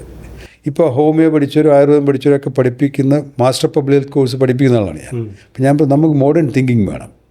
നിങ്ങൾ ഹോമിയോ പഠിച്ചു, ആയുർവേദം പഠിച്ചു, ഇതൊക്കെ പഠിച്ച് ശരിയാണ്. പക്ഷേ ആദ്യവൈദ്യശാസ്ത്രത്തിൽ കോവിഡ് വാക്സിൻ വരുമ്പോഴത്തേക്ക് വേണ്ട, അത് കൊടുക്കണ്ട, എൻ്റെ തൈലം കൊടുത്താൽ എന്ന് പറയുന്നത് നിങ്ങളായാലും മരിച്ചു. ഇപ്പോൾ കോവിഡ് വന്നപ്പോഴത്തെ ആയുർവേദ കോളേജിലെയും ഹോമിയോ കോളേജിലെയും പ്രിൻസിപ്പൽമാരുൾപ്പെടെ അവരൊക്കെ തിരുവനന്തപുരം മെഡിക്കൽ കോളേജിലാണ് ചികിത്സിച്ചത്. അവർക്കും അറിയാതെ. പക്ഷെ ഇവരെല്ലാം ഹോമിയോയിൽ വാക്സിൻ ഉണ്ടെന്ന് പറയാൻ ആളുകൾ കൊണ്ട് തീറ്റിക്കുകയും ചെയ്തു. ഇതൊരു നമുക്ക് പെട്ടുപോയൊരു യാഥാർത്ഥ്യമാണ്.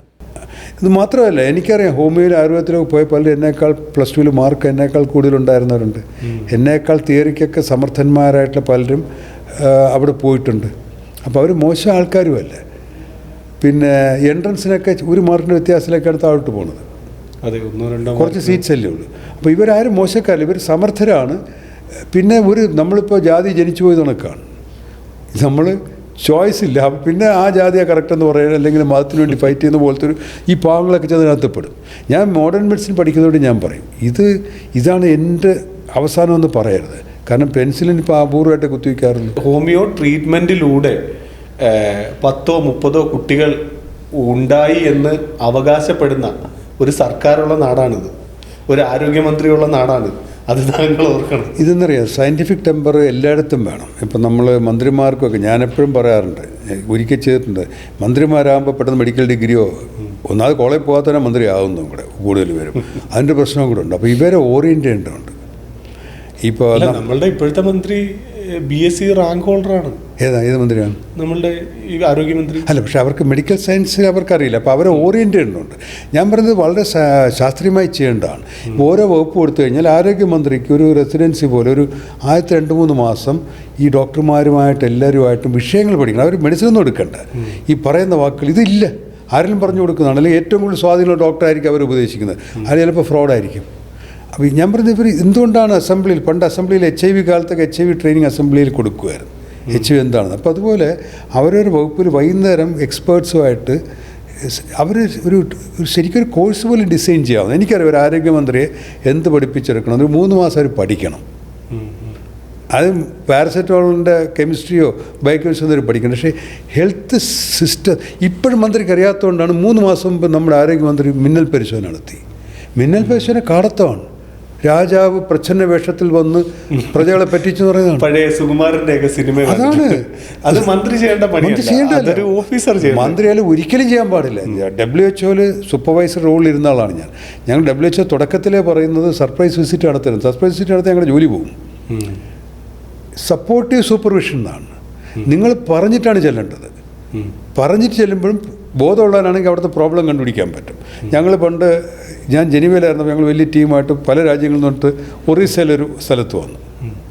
അത് നമ്മൾ ഇൻ്റർനാഷണലായിട്ടുള്ള റിവ്യൂ ആണ്, ഇന്ത്യ പറഞ്ഞിട്ട് വരുന്നതാണ്. അവിടെ ചെന്നപ്പോഴത്തേക്ക് അവിടെ എല്ലാം നമ്മൾ അന്ന് ക്ഷയരോഗത്തെ പറ്റി എല്ലാ വിവരങ്ങളും ചുവരുകളിൽ പതിച്ചിരിക്കണമെന്നാണ്. ഈ ഒരു ഉൾപ്രദേശത്ത് ചെന്നപ്പോഴത്തേക്ക് അവിടെ എല്ലാം പതിച്ചിട്ടുണ്ട്, ഫുൾ മാർക്കാണ്. അപ്പോൾ ഞങ്ങളുടെ കൂടെ ഒരു ഡോക്ടർ സാഹു എന്നൊരാൾ വിളിച്ച് അവിടെ ഒരാളെന്നൊരു അറ്റൻഡൻറ്റ് ചോദിച്ചു, ഇവിടെ എല്ലാം നന്നായിട്ടൊക്കെ എല്ലാം പതിച്ചിട്ടുണ്ടല്ലോ സാറേ. ഞാൻ ഇന്നലെ ഉറങ്ങിയില്ല സാർ, ഇന്നലെ രാത്രി മുഴുവൻ തൊട്ടിച്ചാന്ന് പറഞ്ഞു.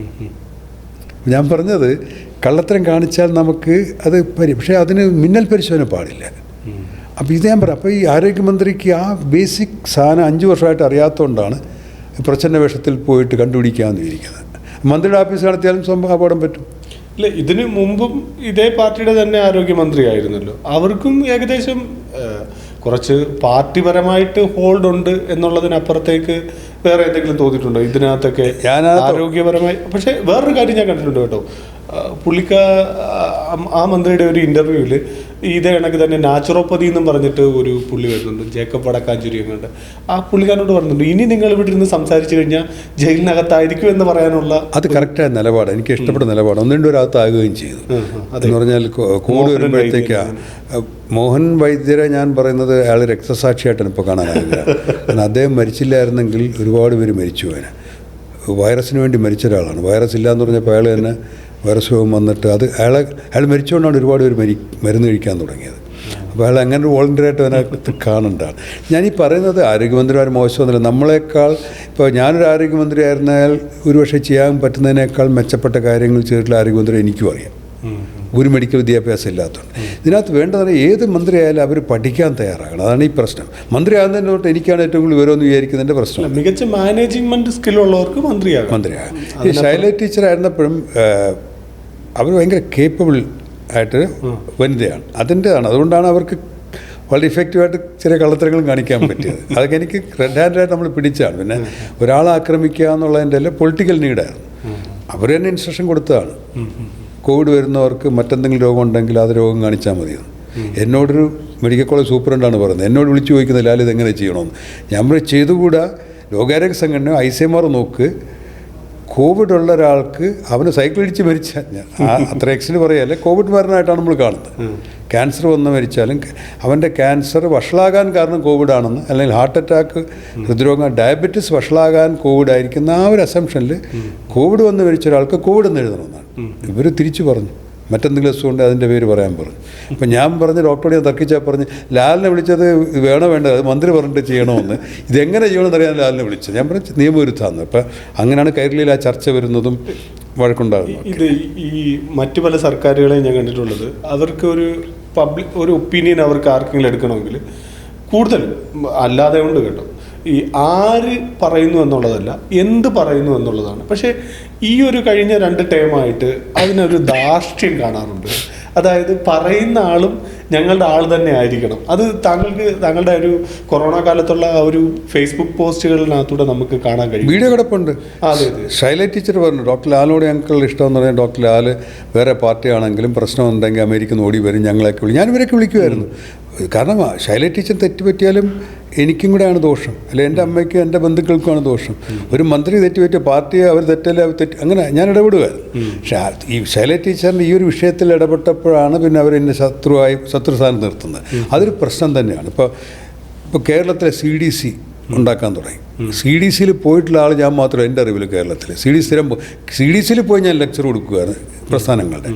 ഞാൻ ട്രെയിൻ ചെയ്തൊരു CDCയിലുണ്ട്. പക്ഷേ എന്നെ കൂടെ CDCയിൽ ഒരു അഡ്വൈസറായിട്ട് വയ്ക്കണമെന്ന് പറഞ്ഞ് ഡോക്ടർ വരെ വിടുമ്പോൾ മന്ത്രി വെട്ടുമായിരുന്നു. എനിക്കറിയാവുന്നതാണ്, നിശ്ചയിക്കാൻ പറ്റാത്ത കാര്യമാണ്. ഞാൻ ഇതുപോലെ പല പ്രസ്ഥാനങ്ങളിൽ അത് തെറ്റാണ്.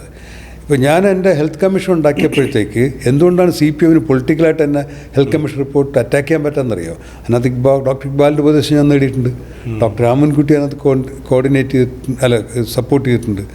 അപ്പോൾ പൊളിറ്റിക്സിന് അതീതമായിട്ട് പറഞ്ഞു. ഇപ്പോൾ ഞാൻ പറയാറുണ്ട്, കോൺഗ്രസ് വൈറസ് ഒന്നുമില്ല, അല്ലെ CPM ബാക്ടീരിയൽ, ഇത് എല്ലാം ഒന്നാണ്. അപ്പോൾ ചില പൊളിറ്റിക്കൽ നിലപാടുകൾ എടുക്കാം. പക്ഷേ സയൻസ് പറയുമ്പോൾ എന്തിനാണ് SS ലാലിനെ ഒഴിവാക്കുന്നത്? തീർച്ചയായും ഞാൻ എന്നെ എതിർക്കാൻ സാധ്യതയുള്ളവരെങ്കിലും ഇതിനകത്ത് ഉൾപ്പെടുത്തിയത്. അതുകൊണ്ടാണ് ഹെൽത്ത് കമ്മീഷൻ റിപ്പോർട്ടിനെ പറ്റി വിമർശിക്കാൻ പറ്റാതെ പോകുന്നത്. കാരണം അതിനകത്ത് സയൻസാണ് പറഞ്ഞിരിക്കുന്നത്. പുറത്തുള്ള ഹെൽത്ത് സിസ്റ്റത്തിൽ താമസം വളരെയധികം ഉണ്ടാകുന്നുണ്ട്. അതിനെപ്പറ്റി സാറ് പല ഇൻ്റർവ്യൂസിലായിട്ട് പറയുന്നത് ഞാൻ കേട്ടിട്ടുണ്ട്.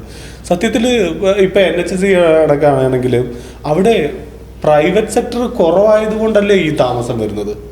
ഇപ്പം നമുക്ക് നമ്മുടെ ഹെൽത്ത് സിസ്റ്റം, ഞാനത് രണ്ടും കൂടെ കമ്പയർ ചെയ്യുമ്പോൾ ഞാൻ പറയും നമ്മുടെ ഹെൽത്ത് സിസ്റ്റം അത് വെച്ച് നോക്കുമ്പോഴത്തേക്ക് മരമ ബോറാണ്. കാരണം ഇവിടേക്ക് ഒരു ദിവസം എത്തുന്ന പേഷ്യൻസിൻ്റെ എണ്ണവും അവിടെ എത്തുന്ന എണ്ണവും അവിടുത്തെ പ്രൈവറ്റ് സെക്ടറും എല്ലാം കൂടെ വെച്ച് നോക്കുമ്പോൾ അതേ ഒരു സാധനം ഇവിടെ ആയിരുന്നെങ്കിൽ നമ്മുടെ ആരോഗ്യമന്ത്രിയൊക്കെ ചിലപ്പോൾ കിളി പോയേനെ എന്ന് പറയേണ്ട ഒരു അവസ്ഥയുണ്ട്. നമുക്ക് അതെങ്ങനെ കാണുന്നുണ്ട് സാർ? എല്ലാം അളക്കാവുന്ന ഒരു മീറ്റർ ഇല്ല. അങ്ങനെ ഒരു മീറ്റർ വെച്ച് ഈ എല്ലാ സിസ്റ്റവും അളക്കാൻ പറ്റും. ഞാൻ ഹെൽത്ത് സിസ്റ്റം പഠിപ്പിക്കുന്ന അധ്യാപകൻ കൂടിയാണ്. അപ്പോൾ ലോകത്തെ ഏറ്റവും മെച്ചപ്പെട്ട ഹെൽത്ത് സിസ്റ്റം ഒന്നും ഒരു സിസ്റ്റവും ഇല്ല. പല ഗുണങ്ങളുള്ള ഹെൽത്ത് സിസ്റ്റം ഉണ്ട്, പല ദോഷങ്ങളുണ്ട് എല്ലാ ഹെൽത്ത് സിസ്റ്റത്തിലും. ഇപ്പോൾ UK കാനഡയിലൊക്കെ എന്ന് പറഞ്ഞു കഴിഞ്ഞാൽ വെയിറ്റിംഗ് ആണ്. ഇപ്പോൾ കാനഡയിൽ നമ്മുടെ ഒരു രാഷ്ട്രീയക്കാരി സുഹൃത്തിൻ്റെ സിസ്റ്ററിൻ്റെ മോള് ആക്സിഡൻറ്റ് പറ്റി ഒരു ചെറിയ കാലിൽ പൊട്ടലുണ്ടായിട്ട് 6 മാസം കഴിഞ്ഞിട്ട് അത് റിപ്പയർ ചെയ്യാൻ പറ്റുള്ളൂ. ഞാൻ പിന്നെ ഒരുപാട് അവർക്ക് ഒരു പെയിൻ്റ് സ്കെയിലില്ലേ, ആ സ്കെയിലിൽ വെച്ചിട്ടല്ലേ അവർ ചികിത്സിക്കുക. മാത്രമല്ല ഇപ്പോൾ ആംബുലൻസ് ഞാൻ ജനിവെച്ചിരിക്കുമ്പോൾ മോന് കാലിൽ ചെറിയ കളിച്ച് ഒടിഞ്ഞോ സംശയമായിട്ട് ഞങ്ങൾ ആശുപത്രി കൊണ്ടുവന്നിട്ട് 8 മണിക്കൂർ ഇരിക്കേണ്ടി വന്നു. എനിക്ക് ഒടിഞ്ഞോ സംശയമാണ്. അപ്പോൾ അവിടെ ആംബുലൻസിലാണ് പോകേണ്ടിയിരുന്നത്. ആംബുലൻസ് പോയ എമർജൻസിയാണ്. ആ വ്യത്യാസമുണ്ട്. യൂറോപ്പിൽ അങ്ങനെ ഉണ്ട്. പിന്നെ ഇപ്പം നമ്മൾ ടാക്സ് UK 19% വരെ ടാക്സ് കൊടുക്കുന്നവരുണ്ട്.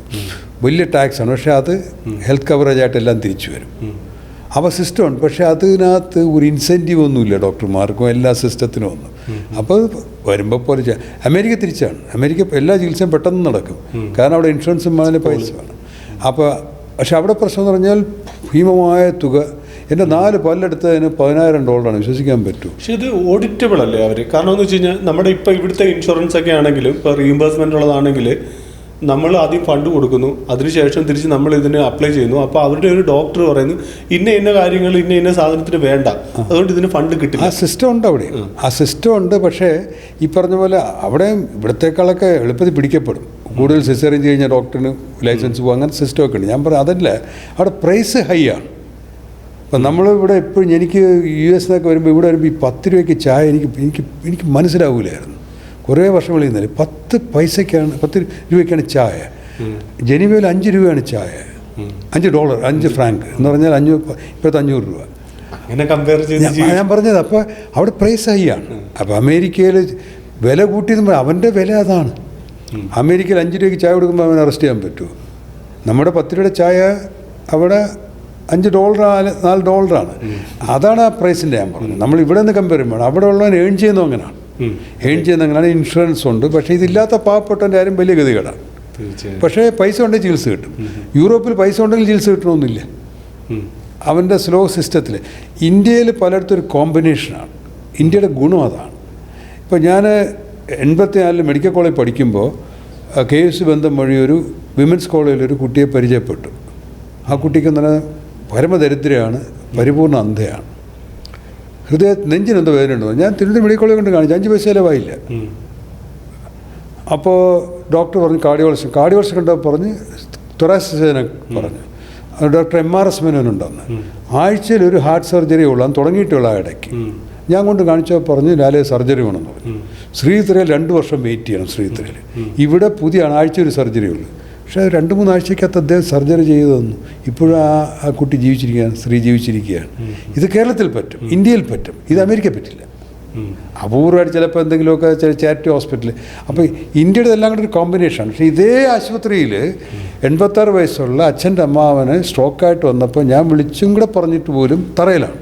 അപ്പോൾ ഞാൻ വേറെ രാജ്യത്താണ്. അപ്പോൾ ഞാൻ ചോദിച്ചത് കട്ടിലെന്ന് വെച്ചാൽ ലാലെ കട്ടിൽ 2 പേര് കിടക്കുകയാണ്, അതിലൊരാൾ ഇറക്കിയിട്ട് വേണമെങ്കിൽ അമ്മ. ഞാൻ പറഞ്ഞു വേണ്ടാന്ന് പറഞ്ഞു.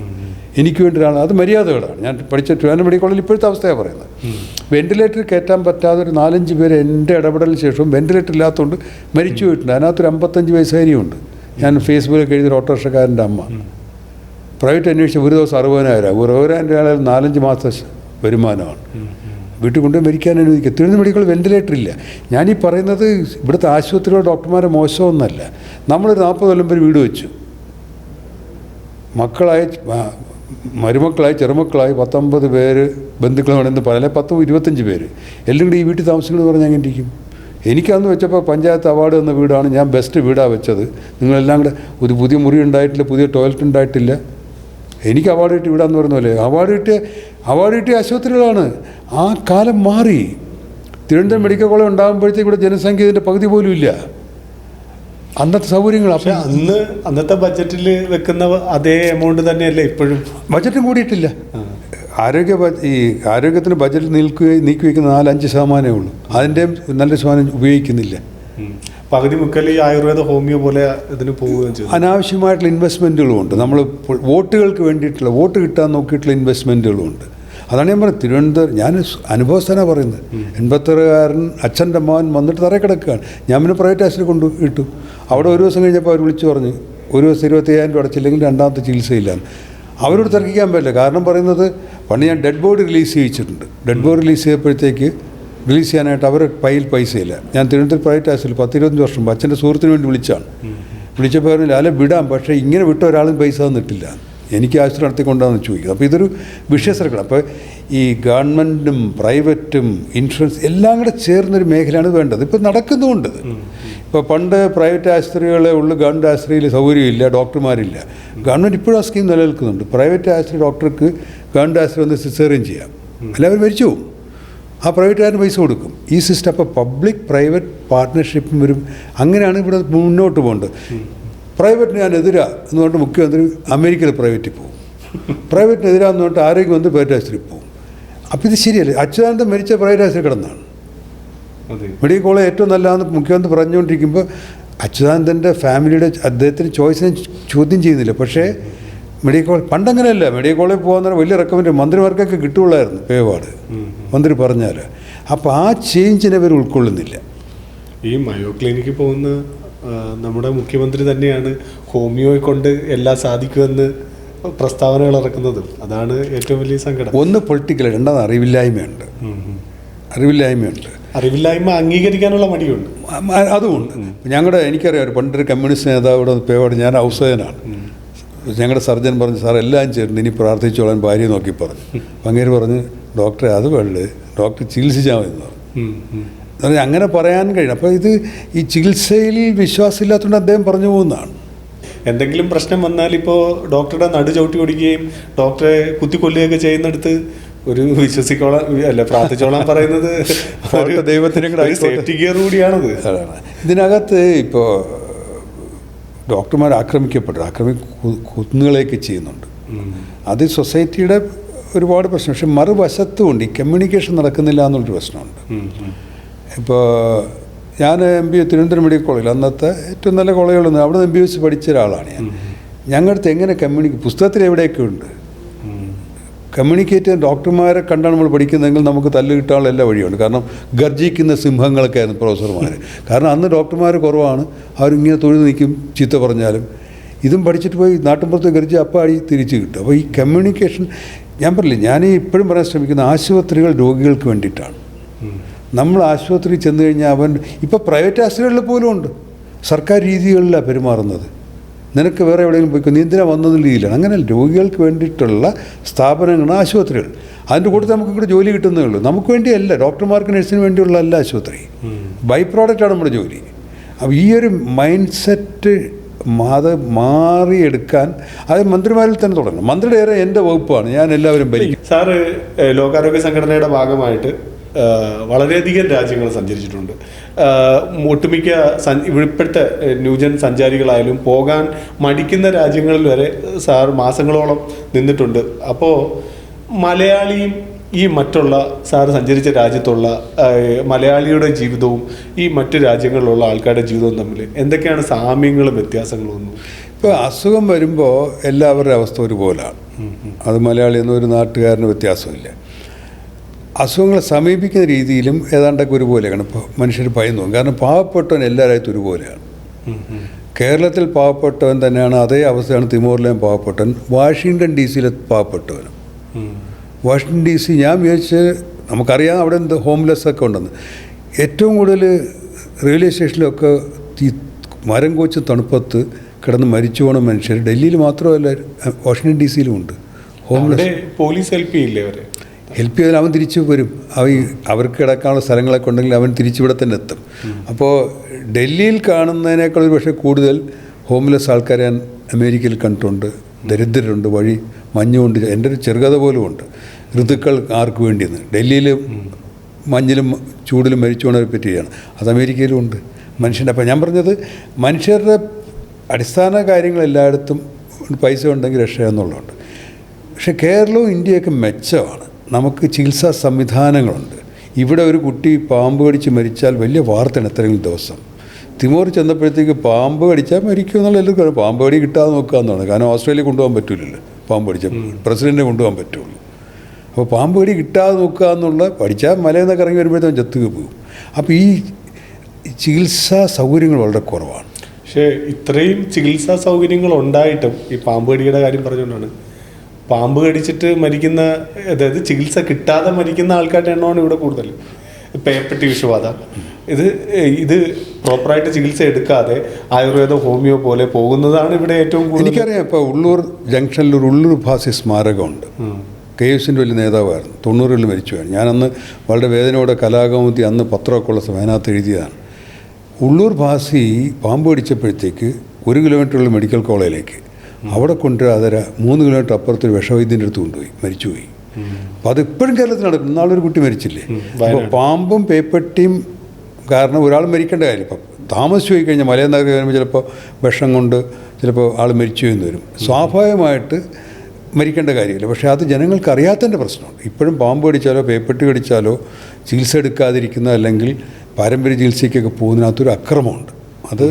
അത് മനുഷ്യൻ്റെ ജീവന് വിലയില്ലാത്തതുകൊണ്ടാണ്. ഇപ്പോൾ ഹൈവേയിൽ ഇവിടുത്തെ ഹൈവേയുടെ ഇപ്പോഴത്തെ നിലവിലുള്ള ഹൈവേയിൽ 30 കിലോമീറ്റർ അമേരിക്കയിലും യൂറോപ്പിലൊക്കെ ഓടിക്കാൻ പറ്റുള്ളൂ. നമ്മൾ 90 ഓടിച്ചോളാൻ പറയുന്നത് മരിക്കാൻ അനുവദിക്കുന്നതാണ്. അതുപോലത്തെ ഒരു മനുഷ്യൻ്റെ ജീവന് വിലയില്ലാത്തതുകൊണ്ടാണ്. സാർ ഇപ്പോൾ സഞ്ചരിച്ചിരുന്ന രാജ്യങ്ങളിലുമൊക്കെ ഈ ഈ ലോകാരോഗ്യ സംഘടനയുടെ ഭാഗമായിട്ട് പോകുമ്പോഴും ഈ മതങ്ങളുടെ ഇൻഫ്ലുവൻസ് ഈ ഭരണത്തെ വല്ലാതെ ബാധിക്കുന്നുണ്ട്.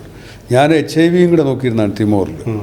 അപ്പോൾ തിമോറിൽ കൺട്രിയുടെ ഗൈഡ് ലൈൻ ഉണ്ടാക്കിയ ഞാനാണ് നേതൃത്വം കൊടുത്തു. പല WHO പല സഹായം എടുത്തിട്ടുണ്ട്. എന്നെ ആരോഗ്യമന്ത്രി വിളിപ്പിച്ചു. അപ്പോൾ അന്ന് ABC ആണ്, സെക്സ് അബ്സ്റ്റൈൻ ചെയ്യുക, അബ്സ്റ്റൻസ്. ബി എന്താണ് ഒരു നമ്മുടെ ഫെയ്ത്ത്ഫുൾ പാർട്ട്ണറോട്. C കോണ്ടമാണ്. എന്നാൽ സെക്സ് ഒഴിവാക്കുക, HIV വരാൻ കാരണം മരുന്നില്ലെന്ന്. ലൈംഗിക ബന്ധം ഒഴിവാക്കുക, പിന്നെ ഉള്ള പാർട്ട്ണറോട് ഫെയ്ത്ത്ഫുൾ ആയിരിക്കുക, വിവാഹത്തിന് പുറത്ത് അല്ലെങ്കിൽ ഒന്നിലധികം പാർട്ട്ണർ ഒഴിവാക്കുക. മൂന്നാമത്തെ കോണ്ടമാണ്. കോണ്ടം മാത്രമേ അന്ന് രക്ഷയുള്ളൂ, കാരണം മരുന്നുകളില്ല. മന്ത്രി എന്നെ വിളിച്ചിട്ട് പറഞ്ഞു, ഡോക്ടറെ ഈ C ഒഴിവാക്കണമെന്ന് പറഞ്ഞു. ഞാൻ പറഞ്ഞു ഞാനത് WHO അങ്ങനെ ഡോക്ടറാണ്, ഓസ്ട്രേലിയയിൽ നിന്ന് മെഡിസിൻ എടുത്താലും ഭയങ്കര റെസസ്. ഞാൻ പറഞ്ഞു കോണ്ടം മാത്രമാണ് പ്രതിവിധി HIV വരാതിരിക്കാനായിട്ട്. ഡോക്ടർ മനസ്സിലാക്കി ഇതൊരു കത്തോലിക്ക കൺട്രിയാണ്. ബിഷപ്പ് പറഞ്ഞ് C വേണ്ട, കാരണം അവർ HIV ഒഴിവാക്കുന്നില്ല, അവർ ഗർഭനിരോധനോറായിട്ട് തന്നെ കാണുന്നത്. അപ്പോൾ അവരെ സൈക്കി ആലോചിക്കണം, അവർ കുറ്റം പറയാൻ പറ്റില്ല. കാരണം ആ രാജ്യം 10 ലക്ഷം ജനസംഖ്യയിൽ 2 ലക്ഷം യുദ്ധത്തിലൊക്കെ മരിച്ചു പോയായിരുന്നു, ചെറുപ്പക്കാരെല്ലാം മരിച്ചു, പട്ടാളക്കാരത്ത്. അപ്പോൾ അവിടെ ജനങ്ങൾ കൂടുതൽ വേണമെന്ന് ആഗ്രഹം സ്ത്രീകൾ തൊട്ട് ബിഷപ്പിന് വരെ ഉണ്ട്. അവിടെ കൂടുതൽ മനുഷ്യർ വേണമെന്നുള്ളത്. അപ്പോൾ 45 വയസ്സുകാർ എങ്കിലും വരുന്ന സ്ത്രീ ഒരു കൈക്കുഞ്ഞായിട്ടിരിക്കുന്ന നിൽക്കുകയാണ് ഞങ്ങളുടെ ഹോട്ടലിലെ സ്വീപ്പർ ലേഡി. എന്നെ വലിയ കാര്യമാണ് അവിടുത്തെ. ബ്രോക്കൺ ഇംഗ്ലീഷേ പറയുള്ളൂ. ഒരു 10-18 വയസ്സുകാരി അവിടെ ഉണ്ട്. അപ്പോൾ ഞാൻ ചോദിച്ചു മകളുടെ കുട്ടിയാണെന്ന് ചോദിച്ചു. അവർ ദേഷ്യം വന്നവർ പറഞ്ഞു ഇത് എൻ്റെ കുട്ടിയാണ്, എനിക്കിനി ഒരു 5 എണ്ണം കൂടെ വേണം. അതാണ് അവിടുത്തെ സൈക്കി. അപ്പോൾ അവിടുത്തെ മതം അങ്ങനെ ഇടപെടുന്നത്, പക്ഷെ നമുക്ക് പിന്നെ അത് മാറി. ഞാൻ പറഞ്ഞത് മത ഇടപെടലുകളൊക്കെ വരും. ഇവിടെ ഇടപെടലുണ്ടല്ലോ, ഇവിടെ ഇടപെടലുണ്ടല്ലോ. ഇപ്പോൾ ഗണപതി പ്ലാസ്റ്റിക് സർജറി ആണ് ശാസ്ത്ര സമ്മേളനത്തിൽ പറയാമെന്ന് പറഞ്ഞ് ശുദ്ധ പോഷകാണെന്നല്ല കാര്യം. പക്ഷേ അത് പറയാൻ ഇവിടെ ഒരു മെഡിക്കൽ കൗൺസിലിൻ്റെ വലിയ ഇവിടെ അല്ല, അത് സാറത് പറയുമ്പോൾ ഞാനൊരു കാര്യം പറയാം. ഇവിടെ അങ്ങനെ ഇപ്പം ഗണപതിയോ അല്ലെങ്കിൽ നിർമ്മാല്യത്തിലെ ആ ഒരു സീനോ അല്ലെങ്കിൽ ഇപ്പം റീസെൻ്റ് ആയിട്ടൊരു പ്രശ്നം ഉണ്ടാകുന്ന മീശമാധവനിലെ സീനോ ഒന്നും ഇവിടെ ആർക്കും അങ്ങനെ വലിയ രീതിയിൽ അതൊക്കെ ഇവിടെ വന്നു പോകും. പക്ഷേ വേറൊരു കാര്യമില്ല, ആർക്കെതിരെയാണ് നിങ്ങളിപ്പോൾ പേന എടുത്ത് എഴുതാനായിട്ട് വരുമ്പോൾ 3-4 വെട്ടിടാൻ തോന്നുന്നത്, അല്ലെങ്കിൽ ആർക്കെതിരെയാണ് നിങ്ങൾ ഒരു എനിക്ക് 2 പറഞ്ഞു കളയാം എന്നും പറഞ്ഞ് സംസാരിക്കുമ്പോൾ വേണം എന്ന് ബാക്കിലേക്ക് വരുന്നത്, അതിവിടെ ഇൻഫ്ലുവൻസ് ആയിട്ടുണ്ട്. തീർച്ചയായിട്ടും അത് എന്നെ പോലും കുറച്ചൊക്കെ ഓണസ്റ്റ്ലി ചില കാര്യങ്ങൾ പറഞ്ഞാൽ നമ്മളെ ഭയങ്കരമായിട്ട് അറ്റാക്ക്, നമ്മൾ പറഞ്ഞ വിഷയമില്ലാതെ പോകും. ഞാൻ ഈ ഇടതു മുന്നണിയുടെ തെറ്റായ നയത്തിനെതിരെ പറയുമ്പോൾ അത് CPM ആക്രമിച്ചതായിട്ടും ഞാനെന്ന് പറഞ്ഞാൽ അത് വേറെ പാർട്ടിയായിട്ടുള്ള നമ്മളപ്പോൾ ഞാൻ പറഞ്ഞ സയൻസ് കേൾക്കപ്പെടാതെ പോകും. അതുകൊണ്ടാണ് ആ പ്രശ്നമുണ്ട്. ഇപ്പോൾ ഞാൻ എൻ്റെ പലരും ഗണപതിയുടെ പ്ലാസ്റ്റിക് സർജറി ആയിക്കൂടെ സാറെന്ന് ചോദിക്കുമ്പോഴോ നമ്മുടെ ഏറ്റവും അടുത്ത ബന്ധുവിൻ്റെ അല്ലെങ്കിൽ മാച്ച് ചെയ്യുന്ന ഒരാളുടെ കിഡ്നി എടുത്ത് വെച്ചിട്ട് കിഡ്നി വെച്ച് കഴിഞ്ഞാൽ ആളുടെ നേരം കിഡ്നി കാറിൻ്റെ മറ്റേ സ്പെയർ പാർട്ട് വെച്ചാണ് കാണുന്നത്. അവൻ ആയുഷ്കാലം ഈ കിഡ്നി റിജക്റ്റ് ചെയ്യപ്പെടാതിരിക്കാനുള്ള മരുന്ന് കഴിക്കണം. അതിനാണ് ചിലവും കൂടുതൽ. എന്ന് പറഞ്ഞാൽ ശരീരത്തിന് പുറത്തുനിന്നൊരു സാധനത്തിന് റിജക്റ്റ് ചെയ്യാനായിട്ടുള്ള എല്ലാ മാച്ചിങ് നടത്തിയിട്ടാണ് വെച്ചേക്കുന്നത്. ആ ശരീരത്തിലൂടെ ആനയുടെ സാധനം എടുത്ത് വെക്കാൻ പറ്റുമെന്ന് ചോദിക്കുമ്പോൾ അവൻ സയൻസ് മനസ്സിലാകും. അപ്പോൾ അത് ആ സയൻസ് പറയാൻ പക്ഷേ ഈ രാജ്യത്ത് പറ്റൂല. ജവഹർലാൽ നെഹ്റു പോലുള്ള ഒരു ഇന്ത്യ കണ്ട ഏറ്റവും വലിയൊരു മനുഷ്യൻ അതിനെ എല്ലാ രീതിയിലും വഴിതെളിച്ച് കൊണ്ടുവന്നൊരു പ്രസ്ഥാനത്തിൻ്റെ അല്ലെങ്കിൽ ഇതിൻ്റെ ഒരു തകർച്ചയാണ് നമ്മളിത് കാണുന്നത്. ആരുടെ കയ്യിലാണ് ഇപ്പോൾ ഇന്ത്യ എന്നുള്ളത്? അതിനെക്കുറിച്ച് ഇന്ത്യയുടെ ഭാവിയെക്കുറിച്ച് താങ്കൾക്ക് എന്താണ്? ഇത് മറികടക്കുമെന്നാണ് എൻ്റെ വിശ്വാസം. ഇപ്പോൾ രാഷ്ട്രീയത്തിൻ്റെ രീതിയിൽ സ്വാധീനവും ഞാൻ പറയാം. തിമോറിൽ C വേണ്ടെന്നെടുത്തപ്പോൾ C ഉണ്ട്, പറയുമ്പോഴും ഉണ്ട്. അവിടെ എല്ലാ പാത്രവും ഞങ്ങൾ വയ്ക്കുമായിരുന്നു, കാരണം അവിടെ കോണ്ട അവൈലബിൾ ആക്കാനായിട്ട്. അപ്പോൾ ഇതൊക്കെ മറികടക്കുമെന്നാണ് ഞാൻ മനസ്സിലാക്കുന്നത്. ഇപ്പോൾ ഈ ചരിത്രത്തെയും ശാസ്ത്രത്തെയൊക്കെ തമസ്കരിച്ചുകൊണ്ടുള്ള പ്രയോഗങ്ങളൊക്കെ ഒരു ഘട്ടത്തിൽ മറികടക്കാൻ കഴിയുമെന്നൊരു ഒരു ശുഭാപ്തി വിശ്വാസമായിരിക്കാം. നിലവിലുള്ള സർക്കാരുകൾ നമ്മുടെ വിദ്യാഭ്യാസത്തെയും നമ്മുടെ ആരോഗ്യത്തെയും ഒക്കെ കിളച്ച് മറിച്ച് ഒരു വഴിക്കാക്കിയിട്ടിരിക്കുകയല്ലേ. അപ്പോൾ ഈ അടുത്ത കാലത്തായിട്ട് അതിനൊരു മാറ്റം ഉണ്ടാകും, വന്നേ പറ്റുള്ളൂ. ഞാൻ പറഞ്ഞത് ഇപ്പോൾ കേരളത്തിലെ രാഷ്ട്രീയ വിദ്യാർത്ഥി സംഘടനകളും ഇതെല്ലാം പറയുന്നതാണ് പിള്ളേർ കേൾക്കുന്നതെങ്കിൽ ഈ അങ്ങനെയല്ല സംഭവിക്കുന്നത്. എനിക്ക് തെളിവുണ്ട്. പത്തനംതിട്ട ജില്ല എന്നാണ് മനോരമയുടെ മറ്റൊരു എല്ലാ A+ വാങ്ങിച്ച വിദ്യാർത്ഥികളുടെ സമ്മേളനമാണ്. അവർ സ്പീഡ് കാർട്ടൂണിസ്റ്റ്, ഞാനായിരുന്നു ഉദ്ഘാടനം. സ്പീഡ് കാർട്ടൂണിസ്റ്റ് വന്നിട്ട് ആദ്യം ഒരു വോളണ്ടിയേഴ്സ് 3-4 പേര് വരാൻ പറയും. 3-4 സ്മാർട്ട് പിള്ളേരാണ് വന്നത്. അവർ കേരളത്തിലെ മുഖ്യമന്ത്രിയുടെ പേരറിഞ്ഞുകൂടെ, വിദ്യാഭ്യാസ മന്ത്രിയുടെ പേരറിഞ്ഞുകൂടെ, ഓപ്പോസിറ്റിയുടെ പേരുണ്ട്, കേട്ടിട്ടില്ല. ഈ ഒരാൾക്കും അറിയില്ല. അത് ശരിയാണെന്ന് ഞാൻ പറയുകയല്ല, പക്ഷേ ചോദിച്ചപ്പോൾ സൗത്ത് കൊറിയയിലെ 7 പാട്ടുകാരെയും പേര് എല്ലാവർക്കും അറിയാം. BTS അപ്പോൾ ഇത് അവരെ കുറ്റം പറഞ്ഞിട്ട് കാര്യമില്ല. സൗത്ത് കൊറിയക്കാരൻ റീച്ച് ചെയ്ത കുട്ടികളെ നമ്മുടെ മുഖ്യമന്ത്രിയും പ്രതിപക്ഷം റീച്ച് ചെയ്യുന്നില്ല എന്ന് യാഥാർത്ഥ്യമാണ്. അപ്പോൾ ഞാൻ പറഞ്ഞു, അപ്പോൾ ഈ ഇവിടെ പറയുന്ന ഇപ്പോൾ KSUSFയും പറയുന്ന കേൾക്കുകയാണെങ്കിൽ ഇത് മുഴുവൻ അറിയണ്ടേ. അപ്പോൾ ഞാൻ പറഞ്ഞത് ഇവർക്ക് പരിമിതികൾ ഉള്ളത് ഉണ്ട്. പിള്ളേർ മറ്റു സ്ഥലങ്ങൾ അന്വേഷിക്കും, വിജ്ഞാനത്തിലത് വരും. എൻ്റെ മക്കൾ പറയുമ്പോഴാണ് ഞാൻ സയൻസിൽ അവർ മെഡിസിനൊന്നും പഠിച്ചല്ലോ, IT കാരാണ്, അവർ അഡ്വാൻസ് ആണെന്ന് അറിയുന്നത്. അപ്പോൾ ലോകത്ത് അത് ഇവിടുത്തെ കുട്ടികൾ തന്നെ ചലഞ്ച് ചെയ്യാറുണ്ട് ചിലർ, പുതിയ കാര്യങ്ങൾ അറിയുന്നത്.